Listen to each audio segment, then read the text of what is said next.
representing the Netherlands today, playing at 9, but still, we're here to stream.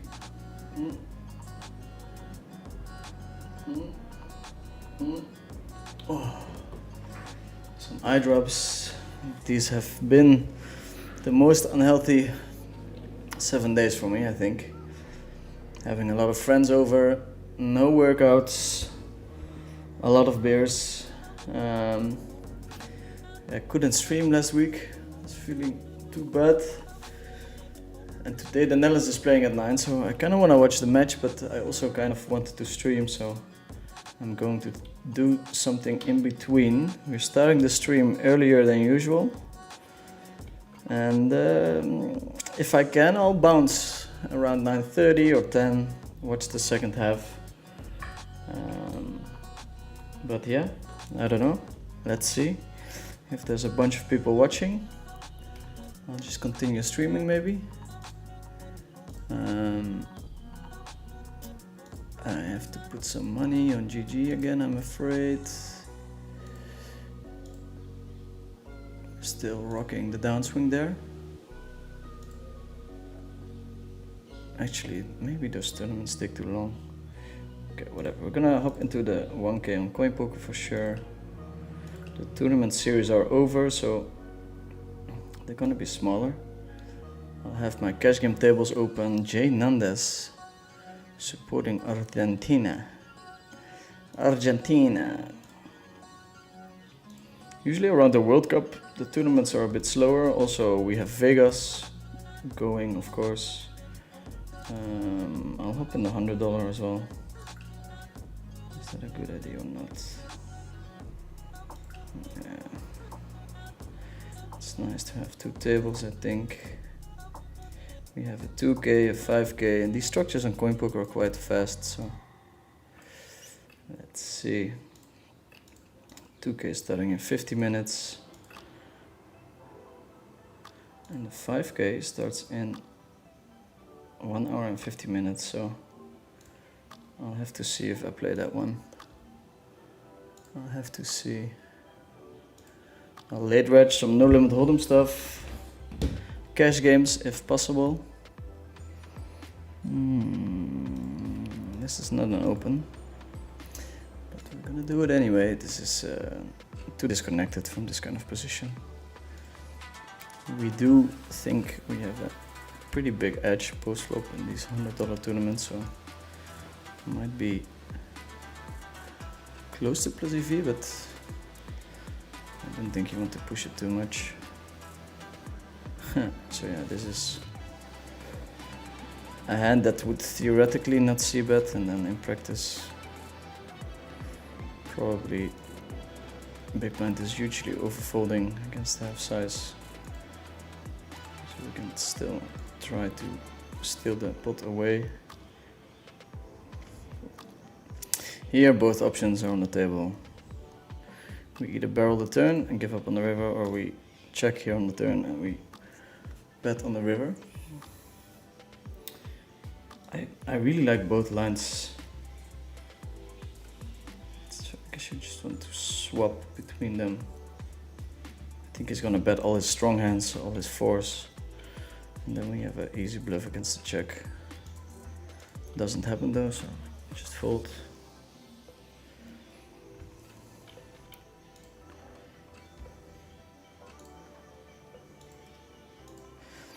I'm not in Vegas, mainly because I got wrecked last year in those big tournaments, but to be honest, the start of the upswing has started.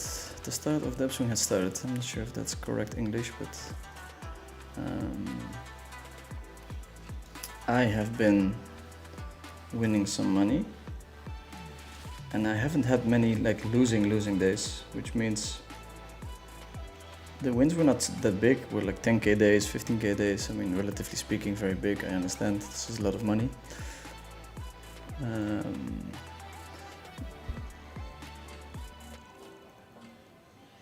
Maybe like this. Okay. But if you don't have losing days, it goes quite quickly. Also, the people that I work together with, we're running pretty hot, which is always nice. So yeah, like a small upswing. That has been going on for 2 weeks now.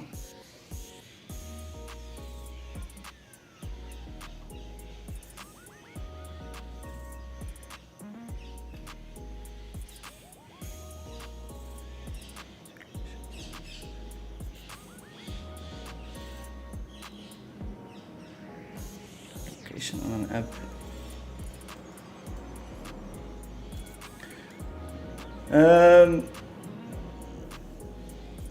Not sure what do you mean by? If you want me to tell you, I'll tell you.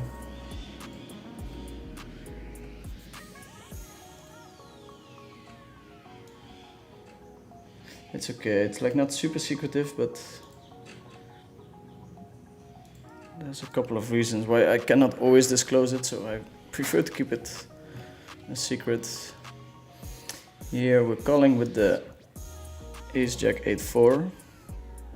Usually these lower two pairs are nice check back hands. Protect the check back range.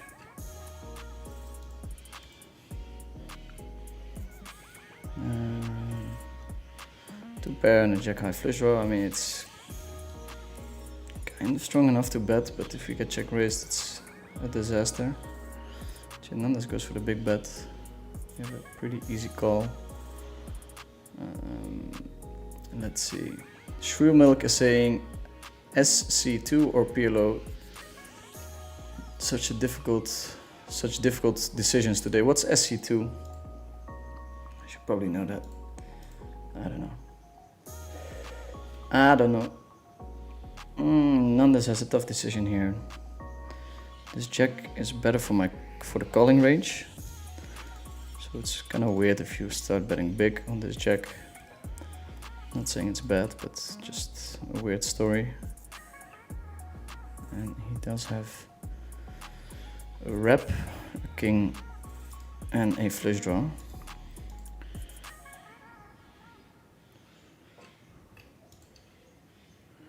Take down hand. Gonna see if I can open 4 tables, maybe close this window. There's a couple of crazy birds making a lot of sound. I usually position myself here, I don't know. Maybe. I guess Nandes is allowed to lead a little bit on this board. And he is well aware. We have a very nice hand to just call with.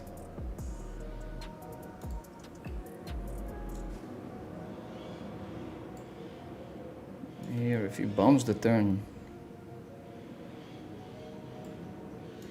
it's kind of close. Goes with the check, and I think we have a natural hand to check back with. Kind of terrible if we get check raised here. Kind of terrible.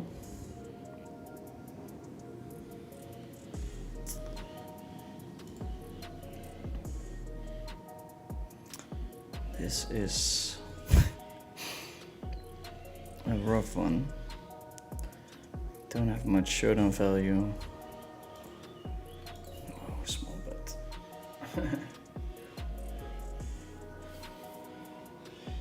We don't have a terrible hero calling hand, but it looks very stupid when we call with the 5. I just wanna... Also, whenever I see Jinan, I just wanna call this hand and win. It's a very nice value bet actually with the kings. Oh, super nice. I like it. And I think people in general like to bluff a bit with the smaller sizes. Since we have a board pair, we block an ace and a 6. You can actually consider calling there. It's better than a random overpair, I would think. Am I sure? Not so much. Not so much. Like a random 9-9, I mean. Like overpair is probably as strong or stronger. Let's see if the zooms are on point. Now this one is... No, small. Small, please. Okay. StarCraft 2, there's a big community organized tournament going on right now. Nice. I think people underestimate how big this industry is. It's fucking huge. Radu with the open.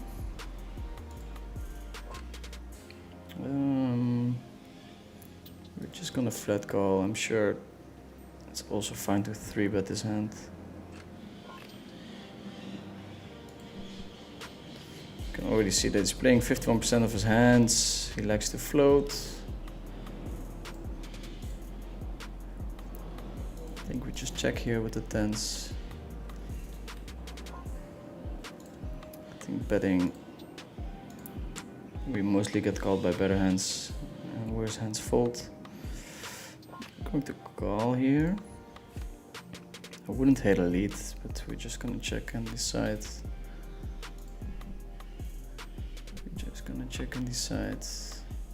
King high flush and he snap checks it back, which is really a hand you want to think about betting with, so scared to go thin.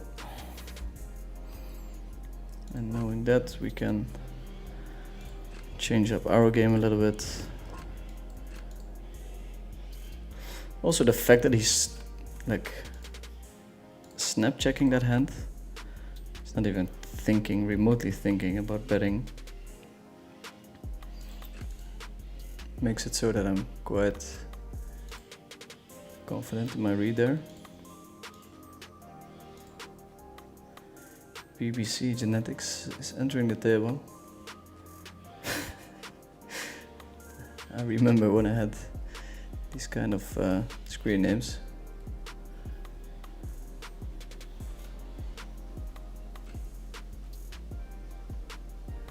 Let's see. Look, the Pitbull Phil on Pietje Jantje. Instant block. How do you say when you try to intimidate someone? Intimidation. I like it. 35 people tuning in. It's a bit slow.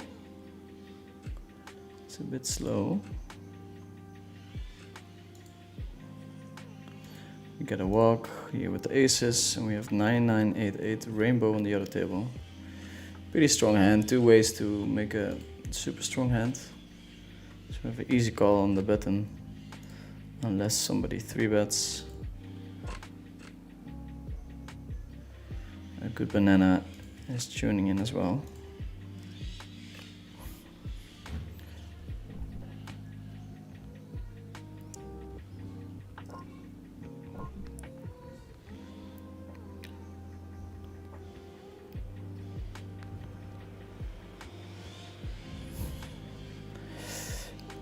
We flop 8s.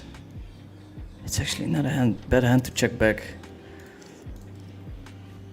I'm kind of protected. Also, not too many clean turns. This jack for sure is super clean.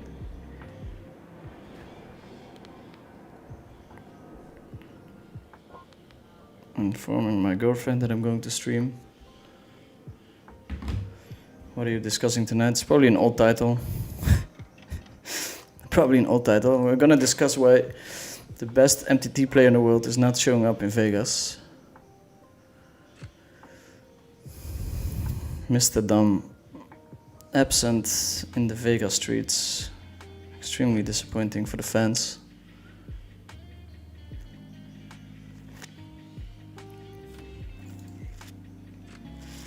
Friendships, we can discuss friendships, turning 30 and beyond. It's not always easy, I can tell you. You remember that guy that was always like reminding you like, oh yeah, enjoy your 20s. I start to understand what he was trying to explain to me. It's not only the extra responsibilities you get yourself, but it's also everyone around you who gets different kind of responsibilities.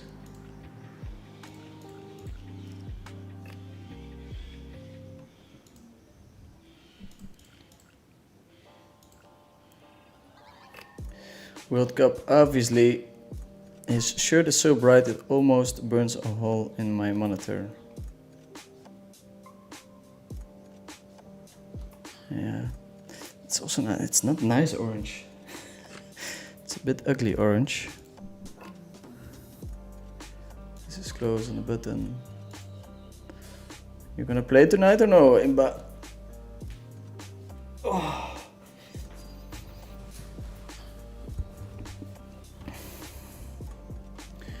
We're not seeing him on the tables yet.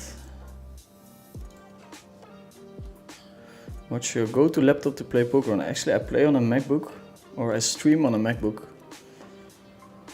And my god, I've had so many technical issues with Microsoft, and this MacBook has never, and I repeat, never given me technical difficulties. The only shitty part is that a lot of the poker software is way more easy to run on Microsoft, so that makes it kind of impossible to always grind on a MacBook, but if I could, I would. Queen 10 6 6, it's a bit loosey-goosey. The fact that it's disconnected is pretty bad, but we do think that this Radu guy is not super strong. Here with the King 10 10 we have a super nice bluff hand. Imagine how many turns we can bluff here. 7, 9, Queen, Ace. Ooh. Insta raise, quick fold. And here a small bet on the Queen 5-3. I'm not sure if this is a size that we use. Yeah, we're getting a lot of in-betweener hands. Put bet for my boy Radu. I mean, we've seen he likes to check back king high flush, so I have to imagine that he does not have too many bad folds here, but I'm not too concerned with top 2 pair and a flush draw. We're all in. We're all in. He does have the set. The reads were right. Yeah, it's hard to imagine him committing there without a huge draw. Martin is saying, I dislike the city and I have to stay there 20 days to play 4 tournaments. It's a rough sell, buddy. I know. That's why I'm here. That's why I'm here, not there. I mean, partly because I'm not rolled for 100Ks anymore, but other than that, I have a hate-hate relationship with Las Vegas. You think maybe they won't get the guarantees on GG Poker? This tournament seems to be struggling. There's 2 players left.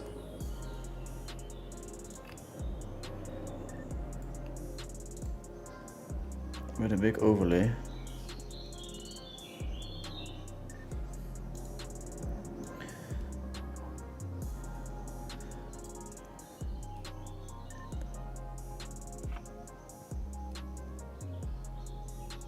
Yeah, it's terrible. You have a couple of nice like mid-range buy-ins. I guess that's also not really what you want.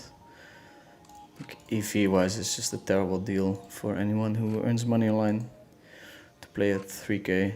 I mean, even at a 100% ROI, it's not really beating your online EV, so it's just a very, very tough sell.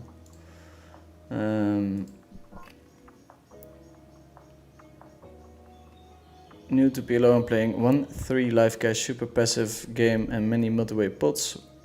What would the most important thing to review be?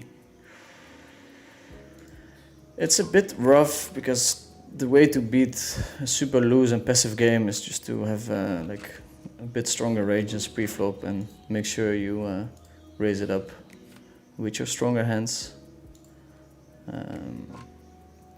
It's kind of impossible to bluff a lot in 6-way pots.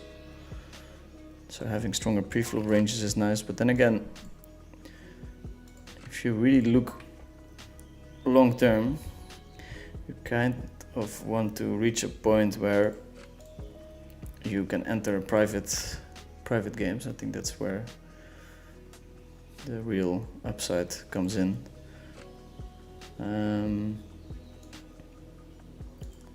So yeah, I think you just want to play a decent game and then just look for spots to play super wide ranges, get used to splashy ranges, and just having a base online seems super overpowered. Like grind online, work on your game online, and then just transfer that knowledge to the live tables. And 1-3 like really translates to the 10 cents, 25 cents or something.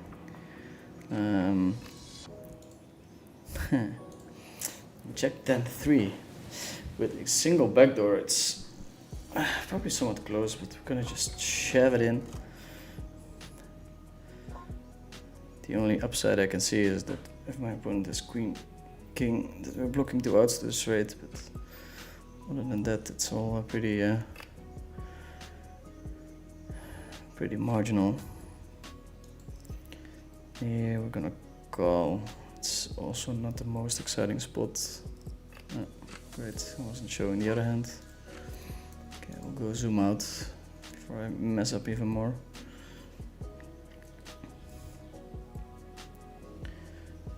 Okay, we face a lead. I'm zooming in again. Face a lead here from Vladi. It's kind of close to pair, blocker straight, but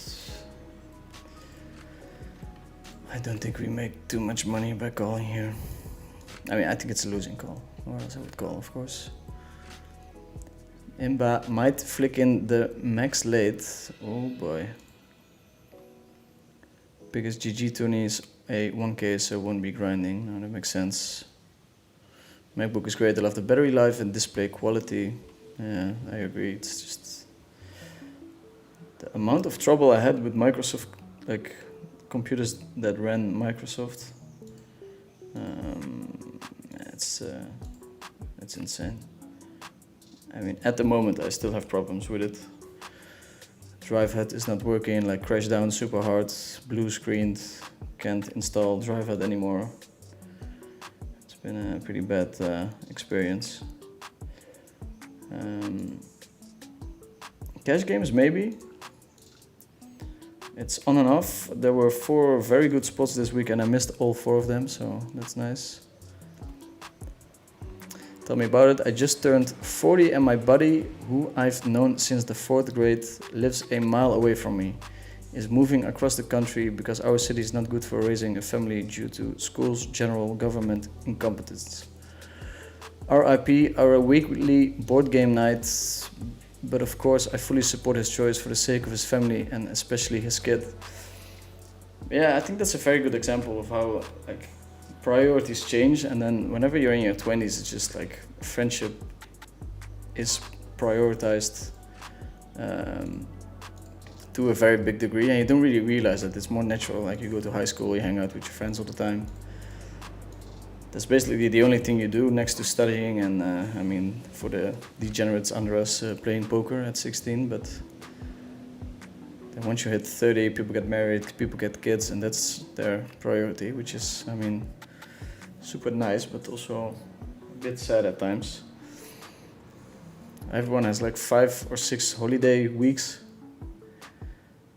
And then back in the day, we would fly off to Greece and get super smashed together. And then nowadays it's like one week that your friends have available to travel with friends, if there's 1 week available.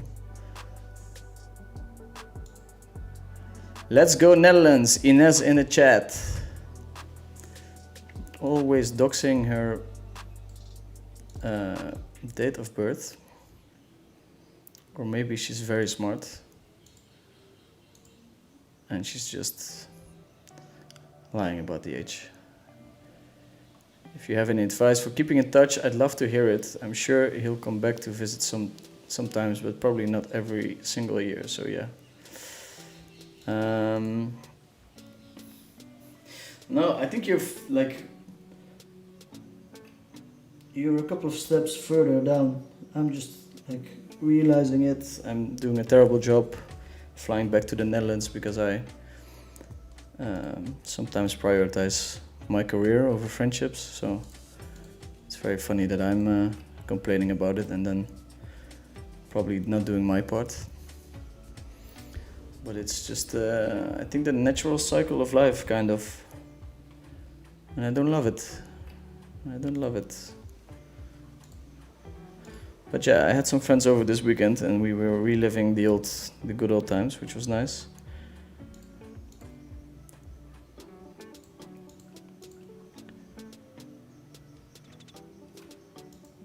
Sweating my balls off with this Netherlands jersey. I might have to take it off at some point.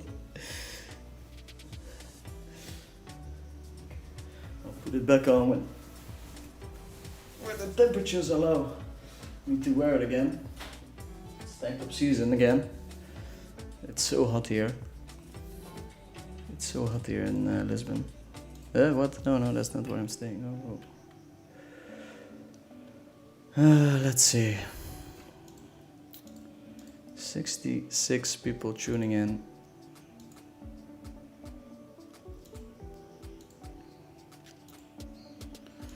What do we think about the World Cup? I watched a couple of videos on FIFA. Not the best organization in terms of not trying to earn money. They're doing a terrible job as a non-profit.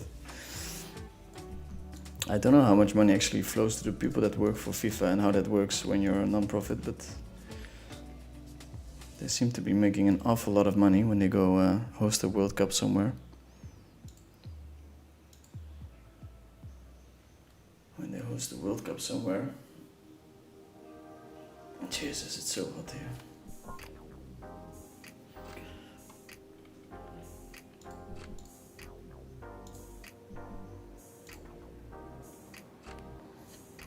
Gustav Leblanc is saying good luck, Derek. Thanks for streaming. No worries. We're with the hardcore crowd today. We're with the hardcore crowd. And we have this tournament which is kind of funny because there's a big overlay.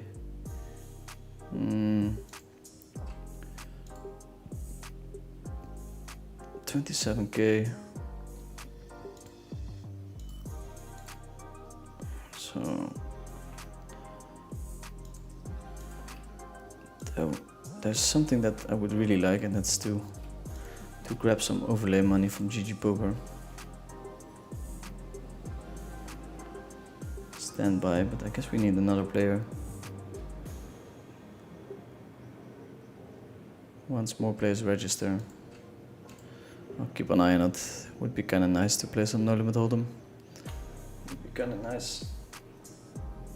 I watched half of the Brazil game yesterday on a big square.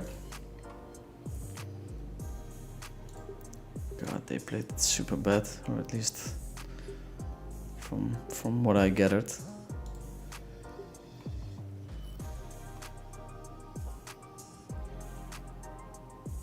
Subconscious message: don't forget to wish me happy birthday and send a big fat gift from Jirik Slavicek.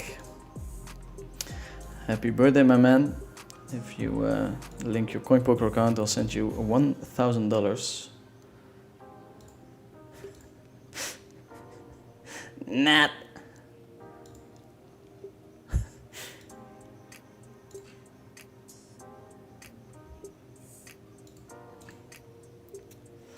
It's funny, there's a ton of players online, but surely not at the high stakes.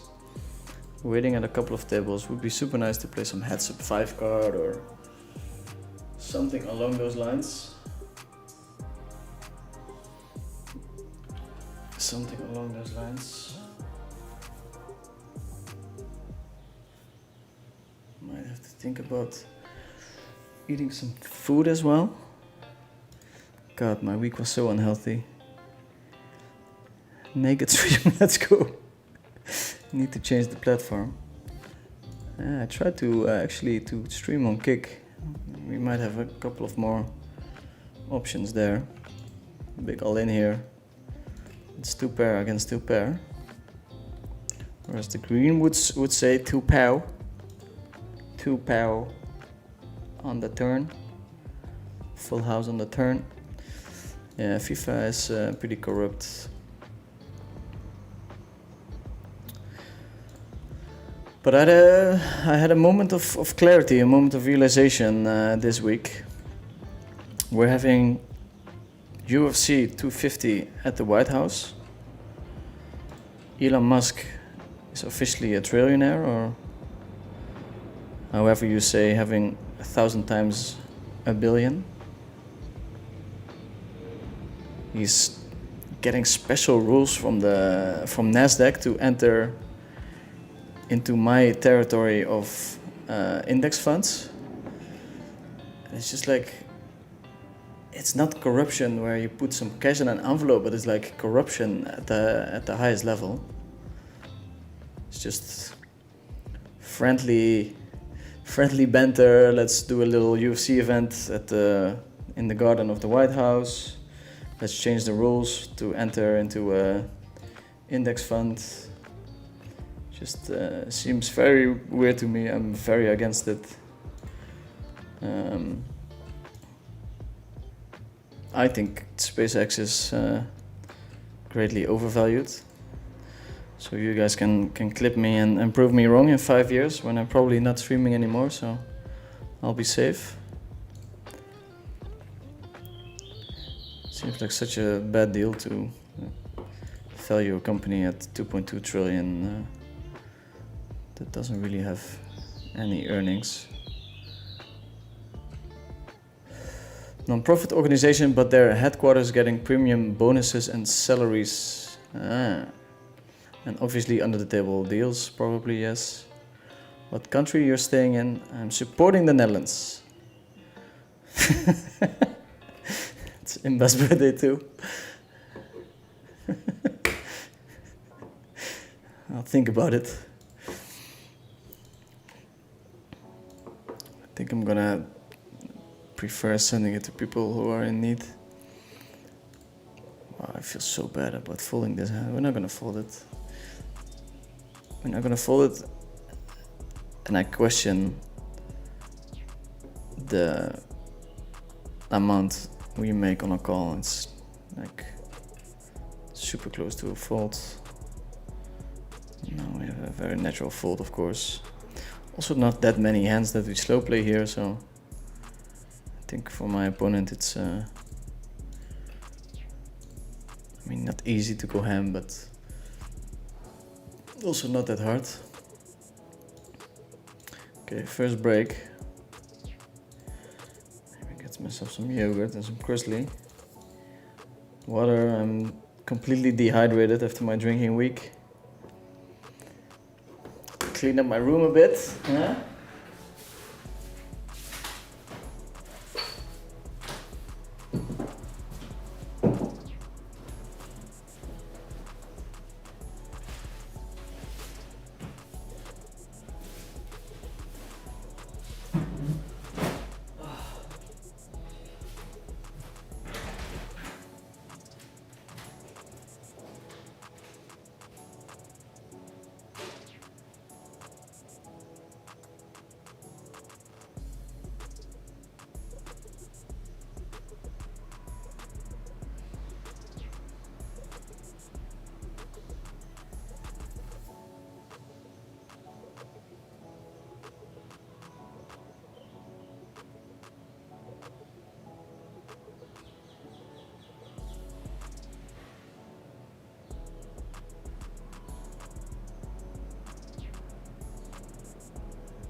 Okay, we're back.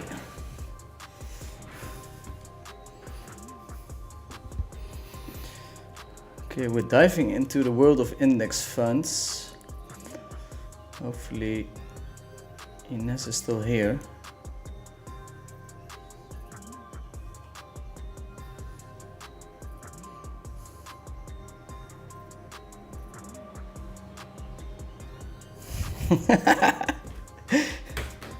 Yeah, Emma, I don't know if you've seen the Greenwood videos. It's bro, they're so hard to understand, or at least one out of three of them. I mean, for me they're all the same, but yeah. Those billions of dollars all get poured back into the game. For FIFA, yeah. Trump is a scammer and a rug puller. There's nothing more to expect. Imba has same thoughts as you regarding SpaceX. It's also sneaking into my world index, which is like 70% of my net worth.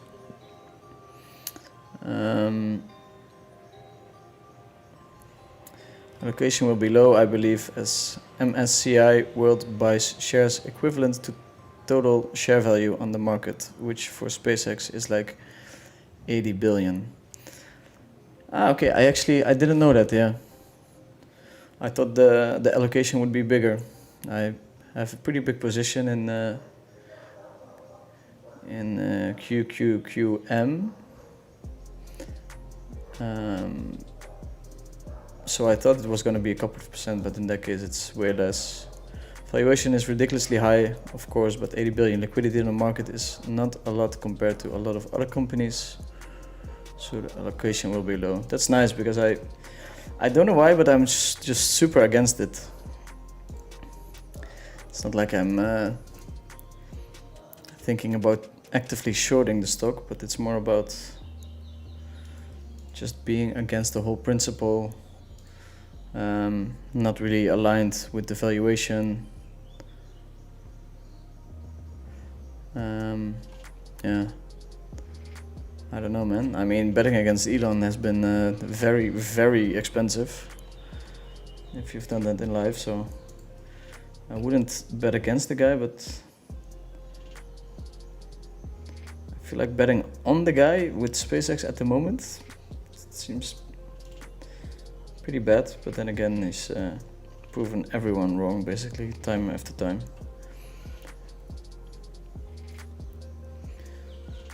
Jirik is saying, Phil, lol, nice sarcasm. I'm usually ending in offshore companies that are impossible to trace, instead of borrowing the money to poor countries for base pitches and balls. Listen, I've said this before. If FIFA decided to earn a truckload of money with the World Cup and that kind of stuff, I don't even care, but make football attractive. It takes so long before they implement rules and like time wasting, diving. There's really killing the game by not developing the game. If you look at NBA, they have different rules every year. Whenever somebody cracks the system on the rules, they take action within a couple of years. And then football is the exact opposite. It's like time wasting. It's been going on for so long. Why the hell don't you have a rule for this? You can just pause the time whenever somebody is time wasting, or go by pure playing time, or do the same thing they do with field hockey. It just astounds me. I mean, I have another stance that not everybody agrees with, because I think they should get rid of the offside rule. It just complicates the game immensely. Also, all the amateur clubs need 2 extra people to officiate the game. And I think football could exist without offside. A lot of people are saying or telling me that that's not the case. You have a player wait at the goal, blah blah blah. Field hockey, which I did when I was younger, had an offside rule and they got rid of it, and they're completely fine. So I'm not sure if those people are right. Jesus Christ, we're gonna ram it in. Also, we do have to take into account that this is a $100 tournament. If it was more expensive, we might go for the the more passive route.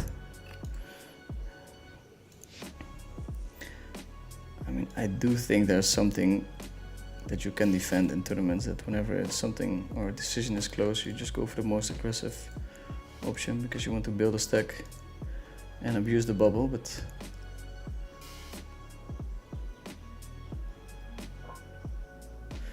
$2 trillion valuation seems to be based on him putting data centers in space, but nothing Elon says ever happens. Level 5 self-driving cars, Mars 2030, and everyone. Wow, Phil, we have an Elon hater in the chat.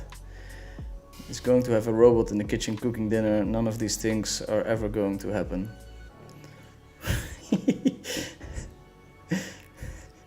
That's nice. I mean, the data centers in space sounds very far away. I mean, even the self-driving cars, I think we've been talking about it for 15 years or something. Maybe even longer. It's just usually in practice takes a bit longer for these things to be implemented. I think Starlink is the only thing in the SpaceX portfolio that's like unequivocally going to be worth a lot, most likely. Then Twitter is burning $1 billion a month or something crazy.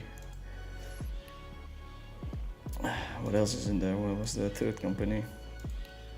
SpaceX itself. I mean, I think receiving a lot of money from the government at the moment, and potentially worth a lot, but it's also like based on a lot of promises. I just know there's an awful lot of cash being burned there. So yeah, then at some point you have an IPO. If you want to hedge, you can keep the index funds and short equivalent amount of SpaceX stock compared to your index allocation. Yeah, my friend told me as well, and I sound very emotional, but it's also not that deep, and I'm not that against it. I've had a bear certificate on Tesla for a year now. One day it will pay, lol. Yeah, that's... Bro, shorting Teslas, that has been very expensive. Somehow the prospect of shorting an Elon company feels scary to me also. Yeah, I completely agree. I wonder if you can raise here. And when I wonder, I think it's nice to just do it. We can shove an awful lot of turns. I mean, calling is fine as well. Folding is out of the question. Pick up the pair. If ever we want to bluff a hand.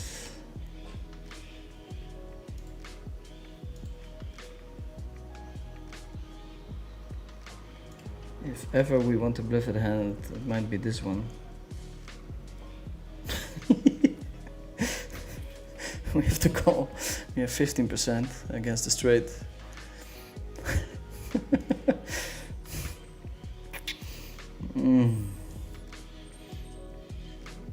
20, well, yeah, against King, I guess.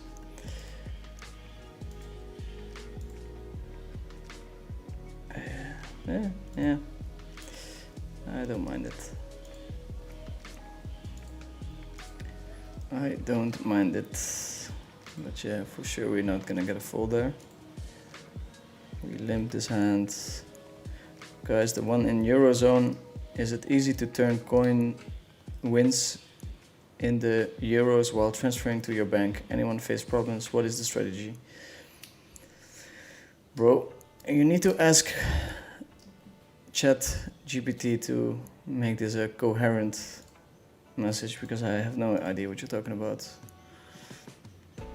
Bad rules create more control. They don't want to have a transparent game. Yeah. Are you heading to Vegas this year, Vinny? No, I'm not heading to Vegas, but we can dream about it. I think it's still possible. It would be possible still. It's a possibility. Opening the wrong app. Also. So WSOP schedule. So there's the 10k, 25k, 50k and 100k. Martin already told us that you have to be there 20 days to do all 4, so I'm gonna see if there's a sweet spot and play 3 of them within 10 days or something, or let's see.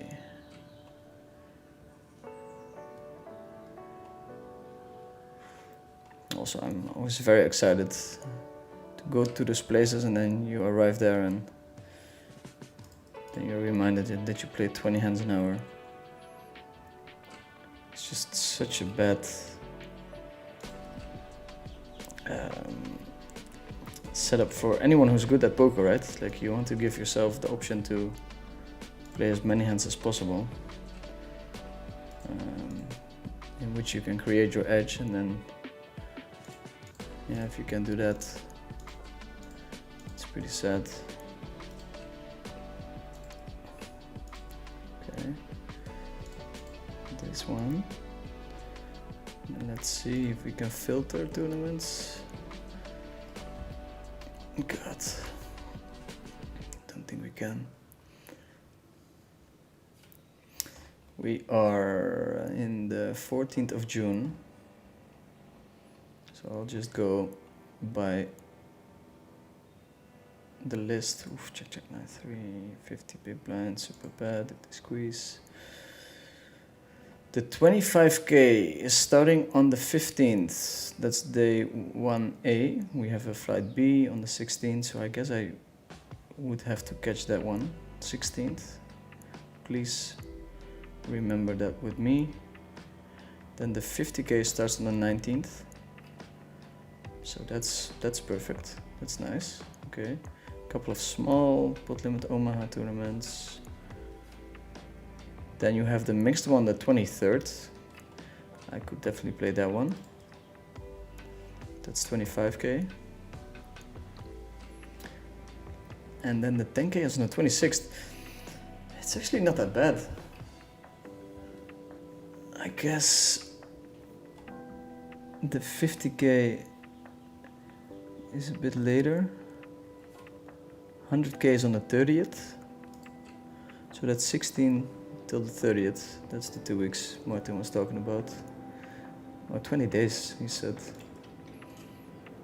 So it's not that bad. And then you just skip the 50k.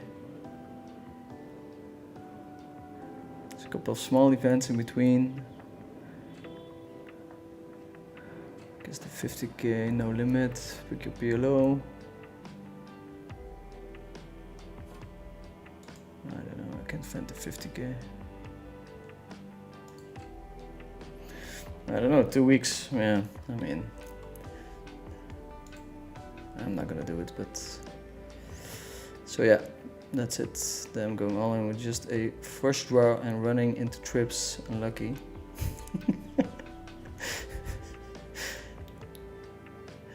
It's the boring company part of the portfolio.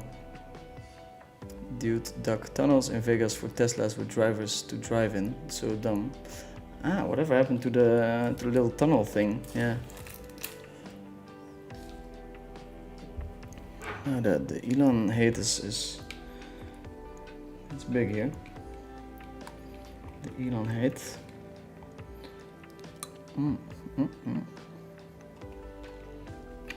Data centers in space is here. They are even more basic than current Starlink V2 satellites. Paulius van Naskas. That's one of the high stakes no limit hold'em guys, right? No matter what people say about Elon, the guy sometimes misses prediction timeline but always delivers. Made shit ton buying his stocks when it came out. Yeah, fair. What do you mean by he always delivers? What has he delivered? Honestly. The roof solar panels. Don't short SpaceX, it's a code, it's too risky. I won't.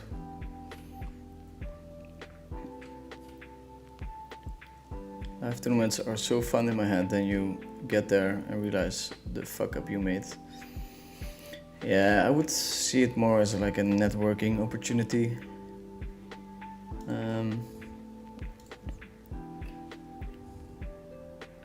Network opportunity that potentially makes you money long term. June, so 25k, 50k, 25k mixed, 10k PLO. So in theory you could be there for 10 days and play most of the tournaments, and then you make it 2 weeks and you add the 10k. Martin typed it out in the chat, that's very nice. Ooh, yeah. Okay.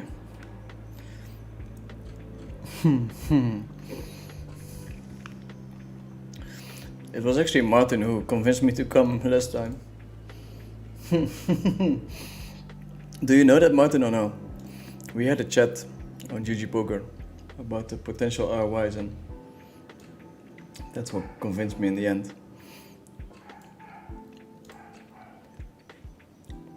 The structures are quite nice. Yeah, you do want to enter or arrive there early.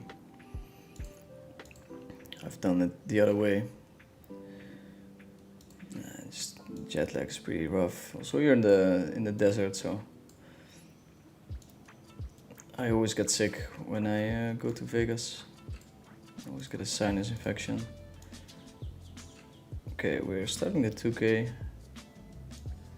Let's see if we can fix the zoom.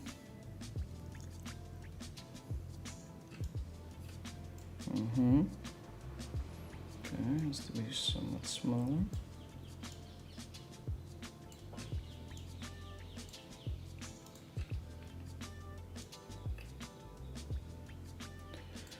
So yeah, the tunnels are there. Are they actually being used? I remember my ex-girlfriend, she was studying aerospace. How do you say it? Science or whatever. Maybe that's why she broke up with me that I can't tell you guys now, but and she went there to make a small version of what a vehicle could be in one of those tunnels.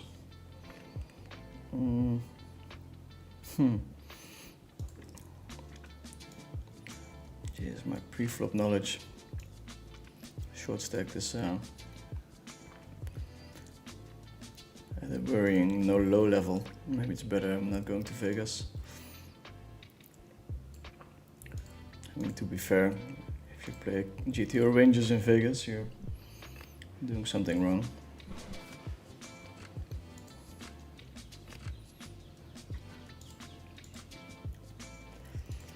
We do flop a top set. Going to size big.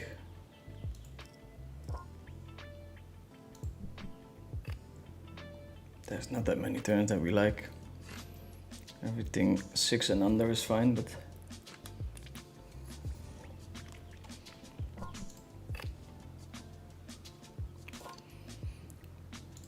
and here we're gonna step with a naked gut shot. Always nice to pick up the pot. We jack high. If you can check raise, it's not too bad.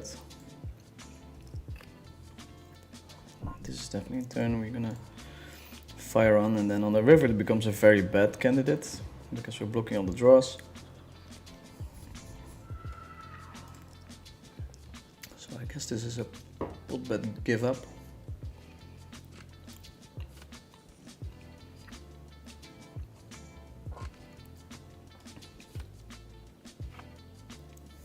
Sorry for doing that. I would like to take responsibility for that decision. It was me who booked the ticket and actually went there, but it was you who pushed me over the edge. Bavy of Blank joining the tables.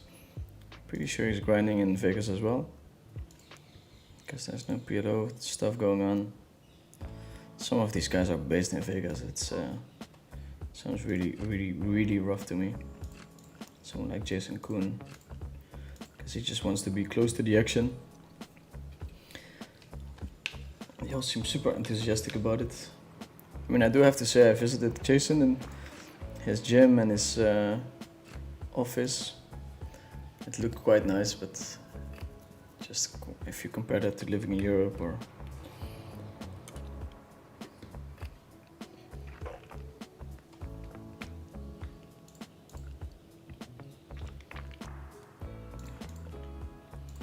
super sick freak Jason was shoulder pressing whatever I was benching.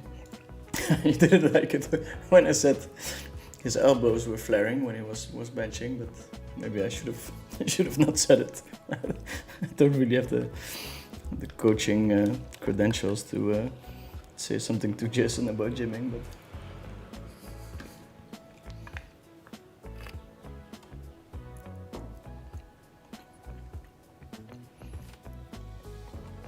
what I meant is, if it's easy to withdraw coin poker winnings to banks in Europe without problems, do you run into compliance issues, AML issues? Well, I have yet to find a bank that is very happy with poker winnings, so I don't think coin poker is an exception. I think you're gonna run into a lot of trouble. You're gonna do a lot of D&D, and you're most likely not gonna have the documents to back it up. That's why I cannot bank neither in the Netherlands nor in the countries that I lived in. At some point you just have enough money where the bank is like, well, we'll be a bit more flexible if you bring in this number. I mean, some countries are easier, right? The UK, they're very used to the whole tax-free gambling, tax-free poker.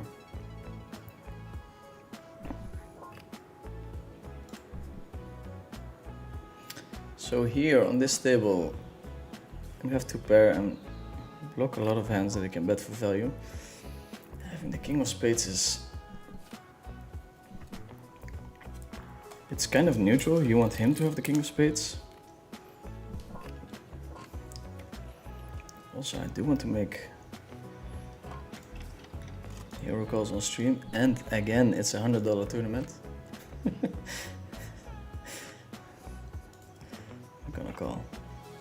We're gonna call and we sniff it out. Boys and girls, clip it. Clip that shit.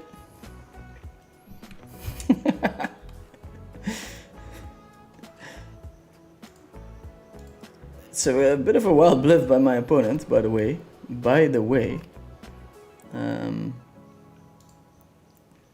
Not too many blockers, and he did block straights, but he was really betting as if he was having a flush. We have a little Hansky against the Nando, who has been playing a different kind of poker. He definitely found a new gear.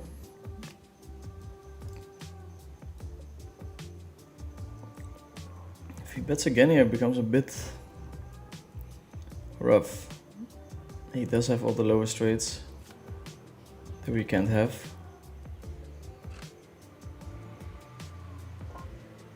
It's a pretty big bet. I think we can just let this one go and call higher overpairs or overpairs with a flush draw.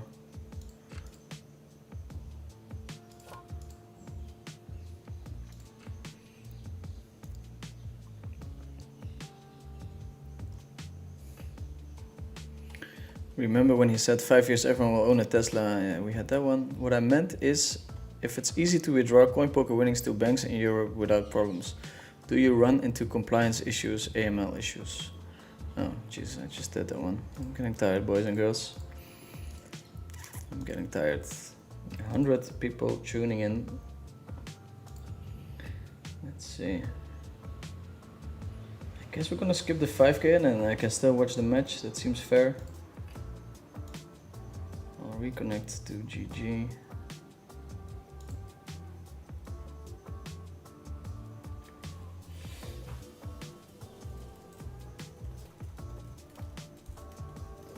see what's going on there. Let's do this.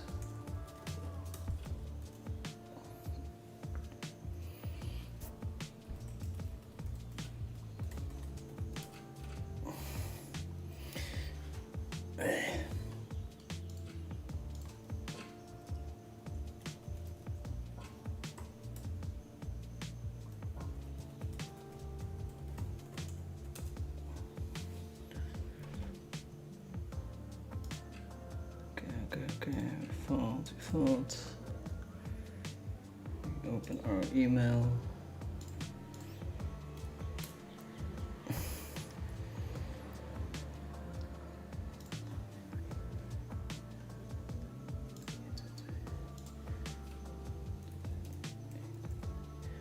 Okay.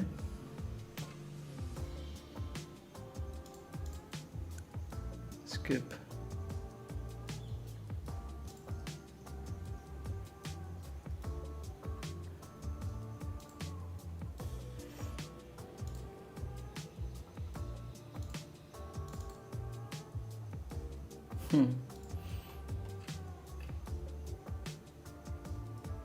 So they ended up hitting the guarantee. That's funny. This late reg thing is getting a bit out of hand.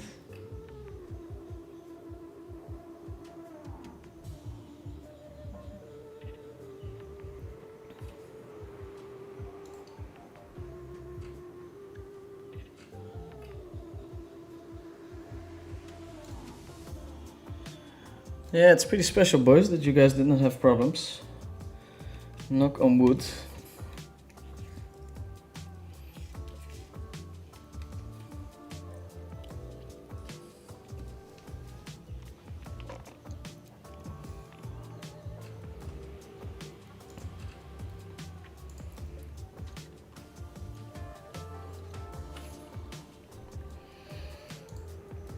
Farvar marks with the race.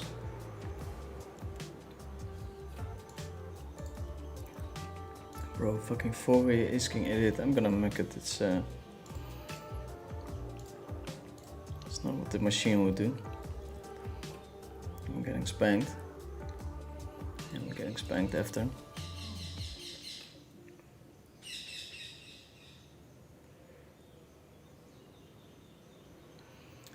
By the way, a little round of applause for Martin's play in the last Triton.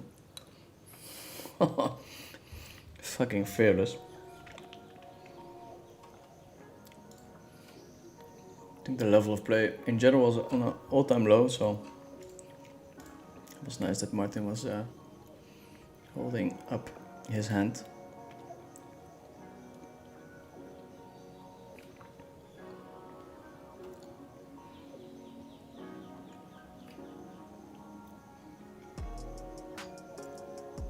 If you're still having bank problems, I can give you contact of my Danish bank. 0 issues my whole life with poker winnings because my bank advisor is an ex-poker player.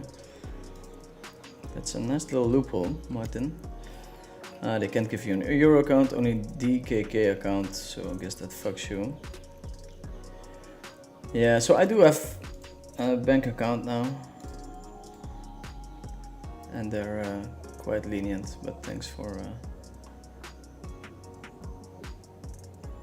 that anyway. Yeah, I'm super surprised. I have been having some tough conversations with banks in Malta. Probably didn't help that I was like 19 or 20, but they all basically sent me to the exit once they heard poker, and I kept changing my story, but to no success. How big are the amounts? Teeny tiny, but everything is relative, I guess. I think banks consider transfers big pretty quickly. My Dutch bank kept calling me for like a couple of K transfers, which would drive me crazy. I would tell them, like, look how much money is going through the account. Like, you really think it's necessary to call me every time you see an amount this small? and they felt like it was super necessary, as Jorge Masvidal would say.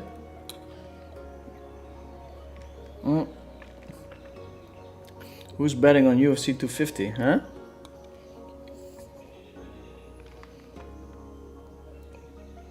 Big bet from the Mr. Genetics. Solver might even raise here. Not us. Not us, we're way too scared. Denmark is also tax-free for regulated gambling. So I assume that the banks are a little more chill with it as well. It's true, but in Malta it wasn't really the case. It wasn't really the case. Yeah, Janandas, he's playing pretty aggressive poker. I remember some wild bluffs from the Cash Game Championship. I'm not sure if they're ever gonna host one again.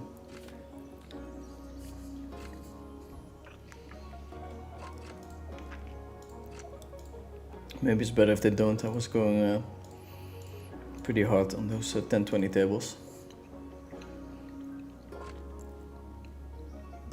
It's more cash deposits that they had an issue with me. Yeah. No shit.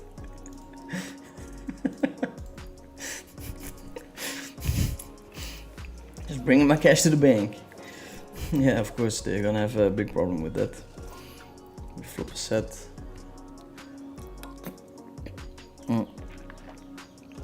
Against my my nemesis. Canarian Spa. This guy bluffed me so many times with hands that might have been or might have not been correct.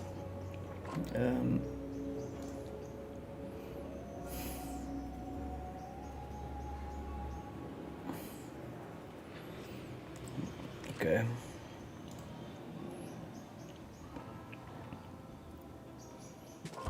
It's a bit awkward because he's not really supposed to check back aces much at all. I mean, the driest of the driest, maybe. He just dead against aces, which is super sad. I saw Martin folding a set and have a way lower SPR. I'm not that strong though. I'm gonna get it in. The set part is like he's either doing this with a rep or with a higher set, I would think. So in a way, I don't think folding is like super crazy. I'm really talking myself into folding. But then again,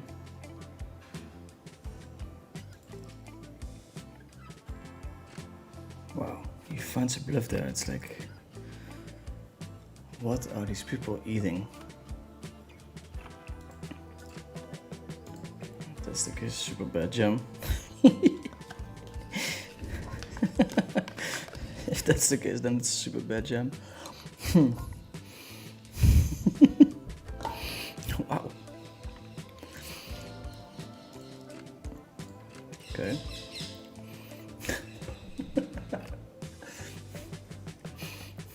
I ruled out the fold there.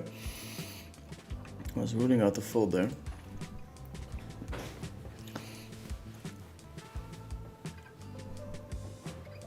The plans for live poker is that most likely I will not play live until the Bahamas or maybe Cyprus. And by then I will be rolled enough to take my own 100k action again.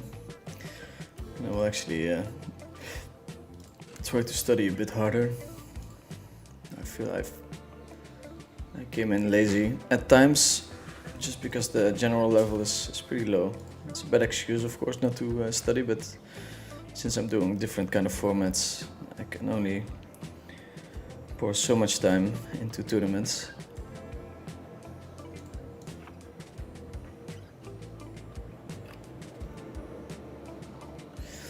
Official human mail. I work at a European bank and the regulators are quite strict. We don't want to bother clients but don't want fines. So yeah, I do understand that that's the name of the game. If it was up to the banks, they would accept any euro possible.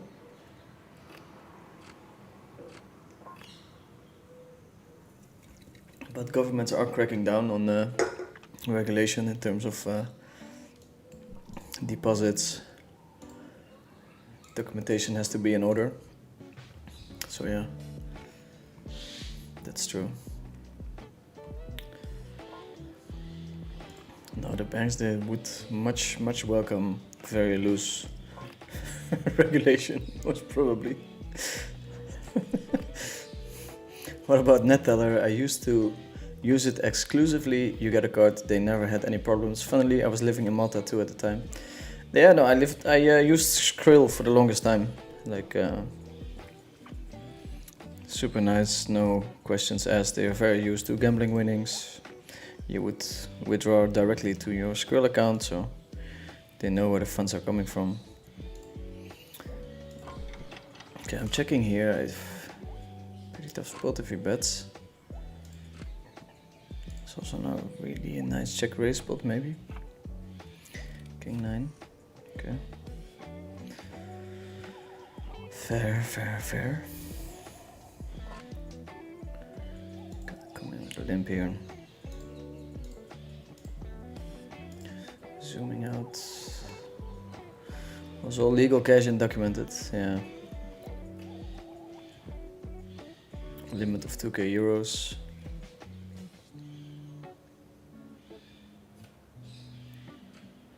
Doesn't dock with cards. ISO every ace-ace combo when Caesar is 20 big blinds pre. Yeah, no, he's supposed to, but the question is if he actually does it. I do think he does it, so... Was I really considering folding? Not really, but...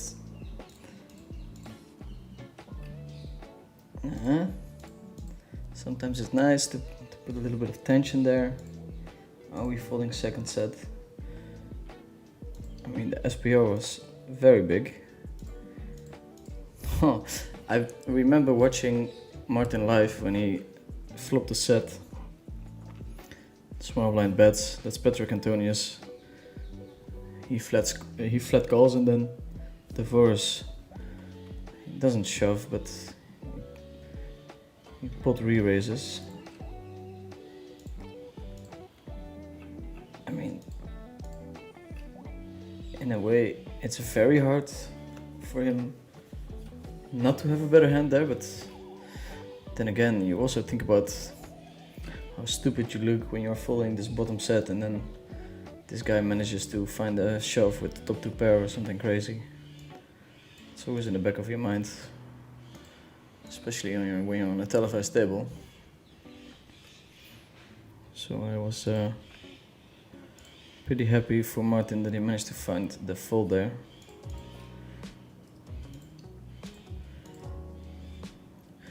Going to open here on the bottom right. We're gonna overcall ace queen 8-8. Strong hand, but if we raise we get 3-bet. It's kind of expensive.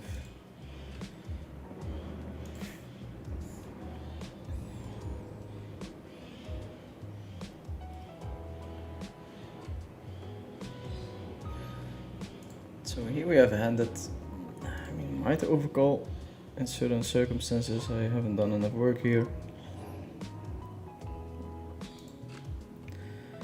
Then with the ace queen 8-8. Yeah, it flops pretty nicely. Like, we know when we want to stack off, but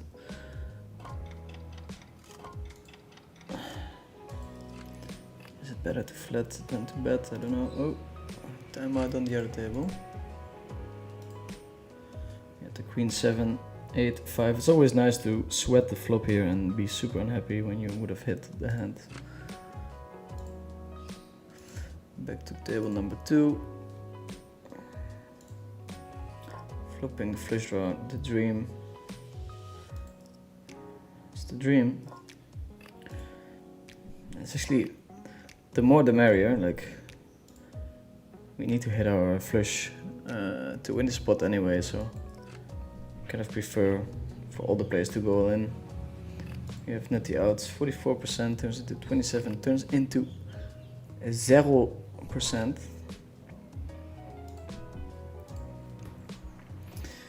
But we have a little rebuy available.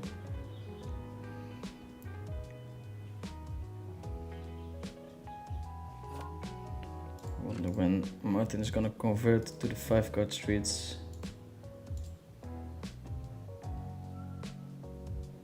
5-card streets.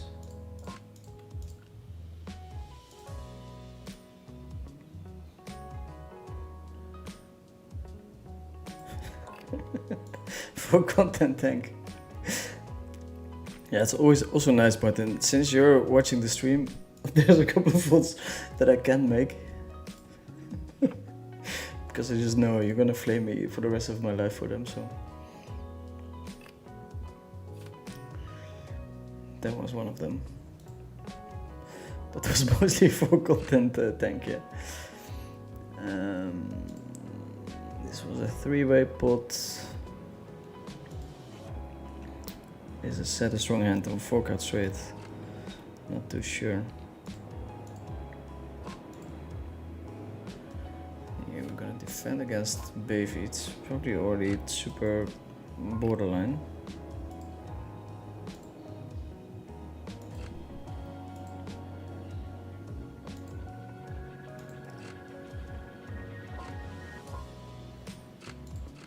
Comes in with a 1/3. I don't really use 1/3 here at this stack depth, so it's interesting to see, because in general when Baby does it, it's a thing.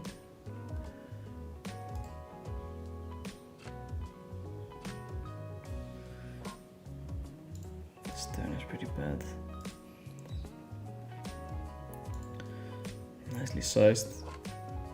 I guess this size.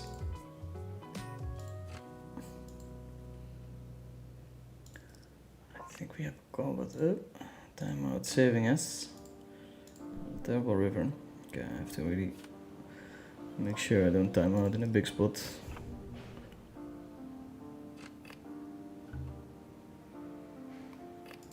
Don't time out in a... Yeah, I saw Kaki's video on it actually. Does not respect nits. I felt like what's his name again? The round 1 coach. I felt like he made a couple of folds that were so tight, and it's not really his style to fold at all. So I felt like the cards were maybe scanned incorrectly. I don't know if you've seen all the hands, Martin, but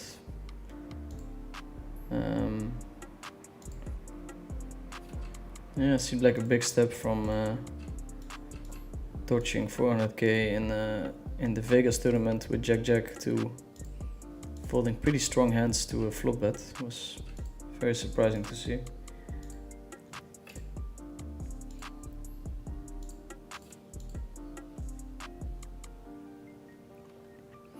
Haven't been around too much. Are you still downswinging, Dirk, or has it leveled out?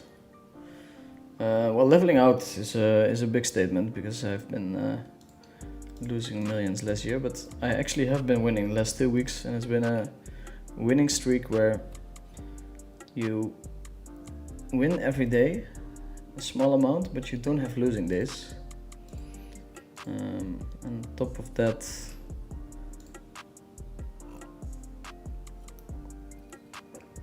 my coaching for profit has been very good, so yeah, good times can go very quickly if everything comes together. We've passively played this 2 pair to river a full house. That's gonna be very unexpected.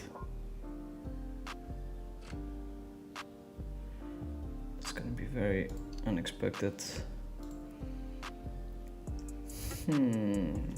What to do? What to do with my full house? Oh, no, no, no. Should I fold? Should I call? Should I? Okay, we go all in. Go all in. Imagine if he just owns my solely with Jack or King. Also, this small bet on the river is like, oh man, you can make some very, very interesting plays against that small bet.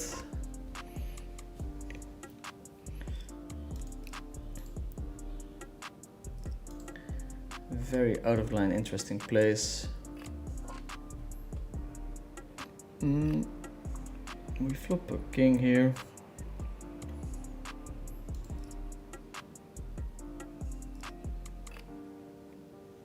Getting a red card. Wow, we have some World Cup related emoticons. Here we go all in against Canarian. So we're drawing that. 30% to 0%. That we knew.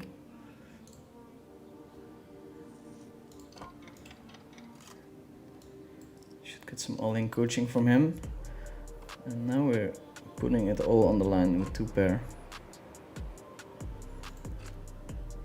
Wow, amazing zooming, some funny remarks on the side, and yet we're stuck at 100 viewers. It's atrocious. I feel like Van Gogh in that sense, just painting after painting.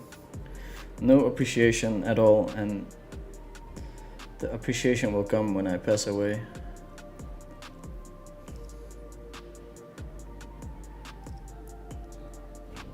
%65%, wow.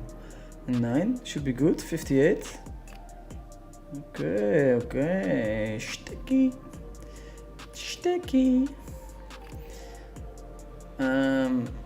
I've seen, I don't think any cards were scanned incorrectly. I think Riker's natural inclination is tight.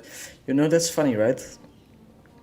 When you see 2 top level guys, well, let's at least 1 top level guy talk hands, and I refer to the hand, he instantly knows what hand I'm talking about, which is very nice. The fold with the ace 10 9 3 on 10 8 7 was very odd. I wholeheartedly agree with that. To a very small bet. I think once Jason called pre, Riker realized that he shouldn't have opened his hand. He just kind of decided to pull the plug on the hand. I think it's a very good read on what happened, and I have a similar thing where sometimes I'm out of line. I open a hand that I should not be opening. I get 3 bet, and I decide to fold the hand, even though that the hand was not an open, but could still be a call to the 3 bet. I don't know if that makes sense, but it's kind of to punish myself for being too loosey-goosey sometimes. I mean, to be honest, usually I just end up calling and spewing it off post-flop, but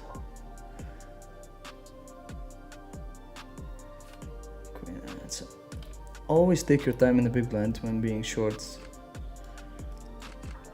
There's a lot of money being missed there. That's the only thing I'm saying. Can't give everything away. Little Betsky. Good shot is not enough. And here we're gonna check our hands. We're gonna check our hands. Okay.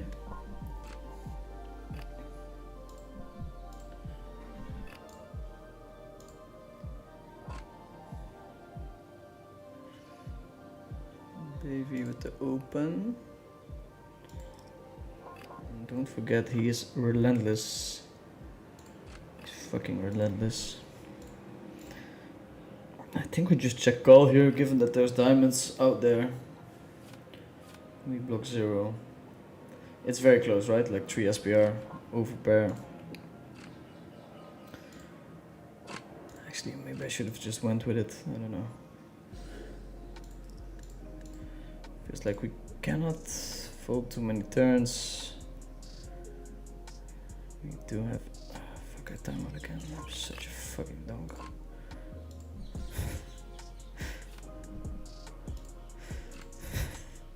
This whole...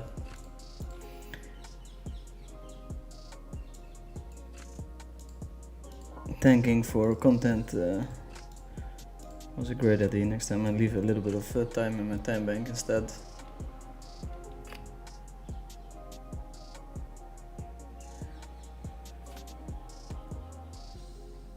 Good luck, Dirk. Will you go to Las Vegas for WSOP PLO? I will not be there. Maybe next year. I traveled a bunch for poker last year and with pretty bad results. So we're staying in for a year and then we look at the bankroll, see what's possible. Alright.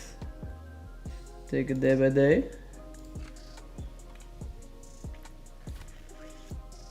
Take it day by day, little zoom out, little camera switch. Little fold,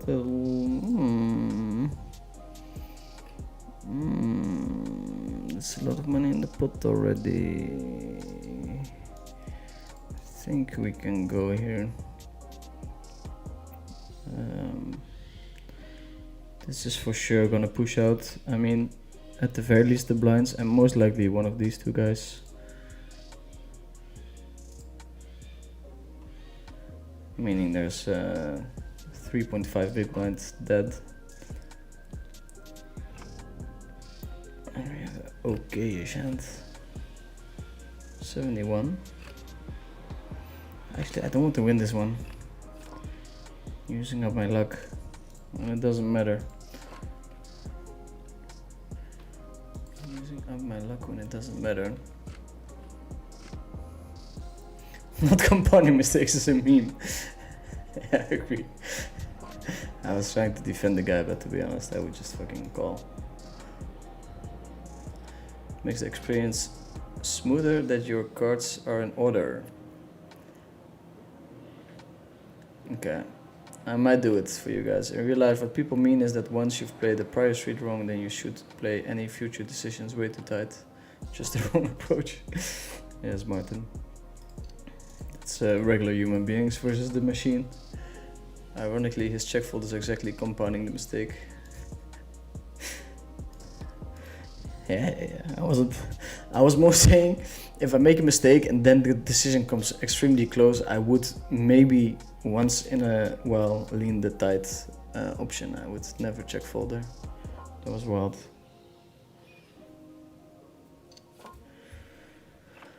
That was kind of wild. We're going all in here, top pair and 3 spades, so you wonder what my opponent has. He has 2 pair and a flush draw. 50-50. We're out.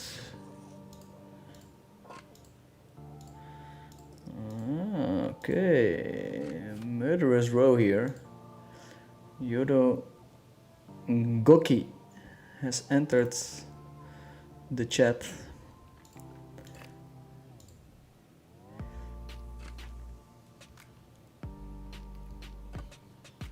Yes, of course, you should try to play the following streets correctly, but I just think some people will convince themselves they can find those plays and instead just get out of the hand as cheaply as possible. I mean, I think that is a very, how do you say, that's a very recurring theme. Whenever things become close or people are unsure, they tend to lean the tight or least costly, or at least in your head you think it's that way, option, least risky. Going to defend the ace jack 8-6 against Yodo.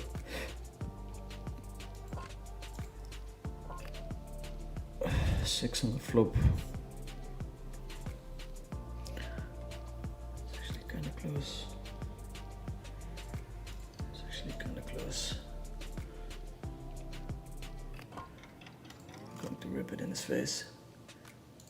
You see, so when I have a spot that's kind of close, we just rip it. Here we check calling the queen. 9 on the turn is not great, of course, blocking the full house outs. And we're all in on the other table. It's pretty bad news. I still have a ton of equity against top pair. Not with the deuce on the turn. And here we hit a miracle 9.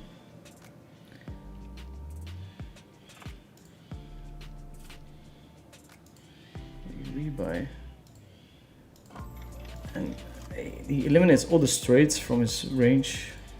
We do block the 9, so do we bet small with his hand? Maybe.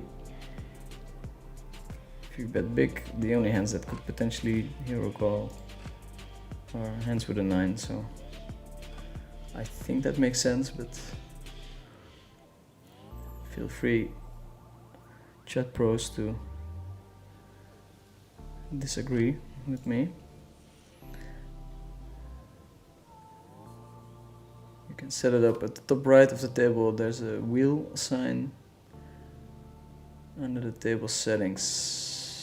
Check, check, check, check, check, check, check, check, check, check, check. We fold. Table settings.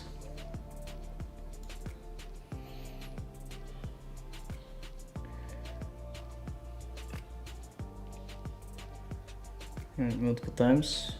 No. EV cash out, no. Sort by suit, sort by rank. Okay. Sort by suit as well? Or that's not possible, both of those. Okay. Ever consider playing high stakes no limit hold'em? I mean, it's very hard already to play PLO 4, PLO 5, heads up tournaments, cash games, 4 max, NT, non-NT, so I think adding no limit hold'em high stakes is just super impossible. I mean, maybe it's possible. I mean, there's guys that do it, but then you have to like sacrifice something else in life that I don't want to sacrifice. Do you think the stream and shown hole cards have an impact on even the top players at an event like Triton?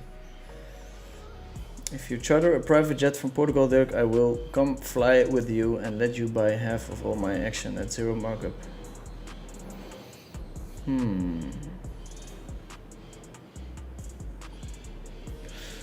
think that's a pretty bad deal. Flight from here to Vegas is very, very long, I think. Let's dive into that a little bit more. Okay. Let's ask chat.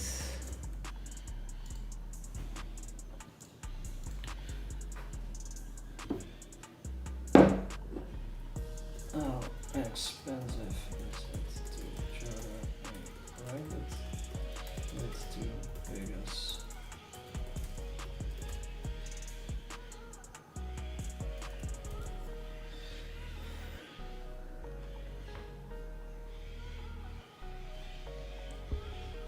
Well, heavy jet, we need a heavy jet for that. 90k to 140k.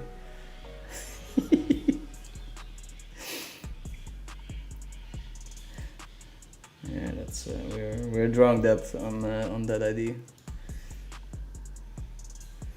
Drawing that. Can't imagine a world in which at least some players don't play differently because they are on stream. Surely some play different. I think that's super interesting. Do you think people skew tighter as to not make costly mistakes on stream, or the other way around? I mean, there's a reason to go insanely fucking ham on stream, right? Depending on how high the buy-in of the tournament is. Like, you can really market yourself as a crazy player. It doesn't happen that often, to be honest, in those Triton tournaments, but it happens a lot in the cash game streets. Like, you play 25-50 and just VP up 90%, and then whenever stakes get serious, you play a bit more tight. I mean, Alan Keating is one of the exceptions. He's just VPing 75% regardless of stakes. There will be both types. Someone will have fancy play syndrome and someone will knit it up.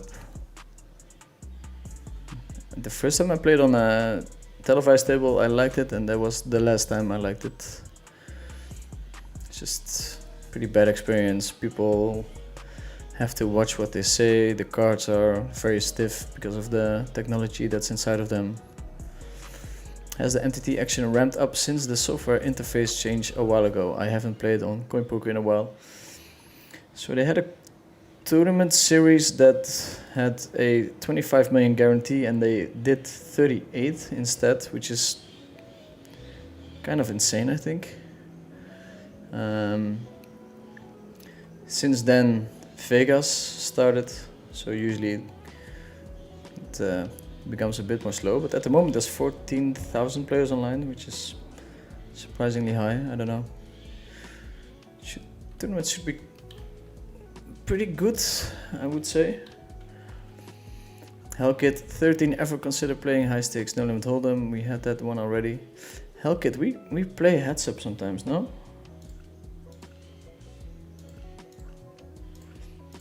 I actually was part of a meeting with the people at Coin Poker not so long ago. You can study PLO 6. How studied are you in PLO 6? At the Veni Vidi. And Imba is asking, can you study PLO 6? No, bro, you can't. You can't. Maybe you can. Maybe you can. Kinda, yeah. But material is definitely weak. I actually heard some people made a 6-card Monka solver recently. Grinder's Fault. How close is PLO 6 to just dealing out the full board and seeing who won? Pretty close.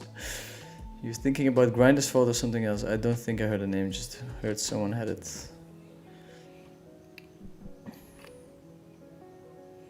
Grinder's Fault is some pre, and I think post now a guy named James and Suhab X, I think.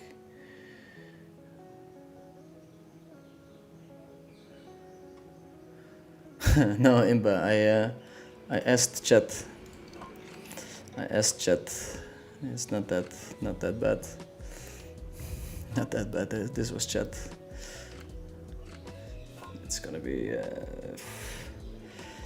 I don't see myself flying private, to be honest. I think my girlfriend is gonna murder me if I do.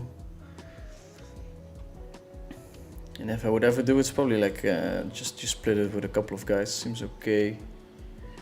If you fly somewhere within Europe, like a poker stop or something.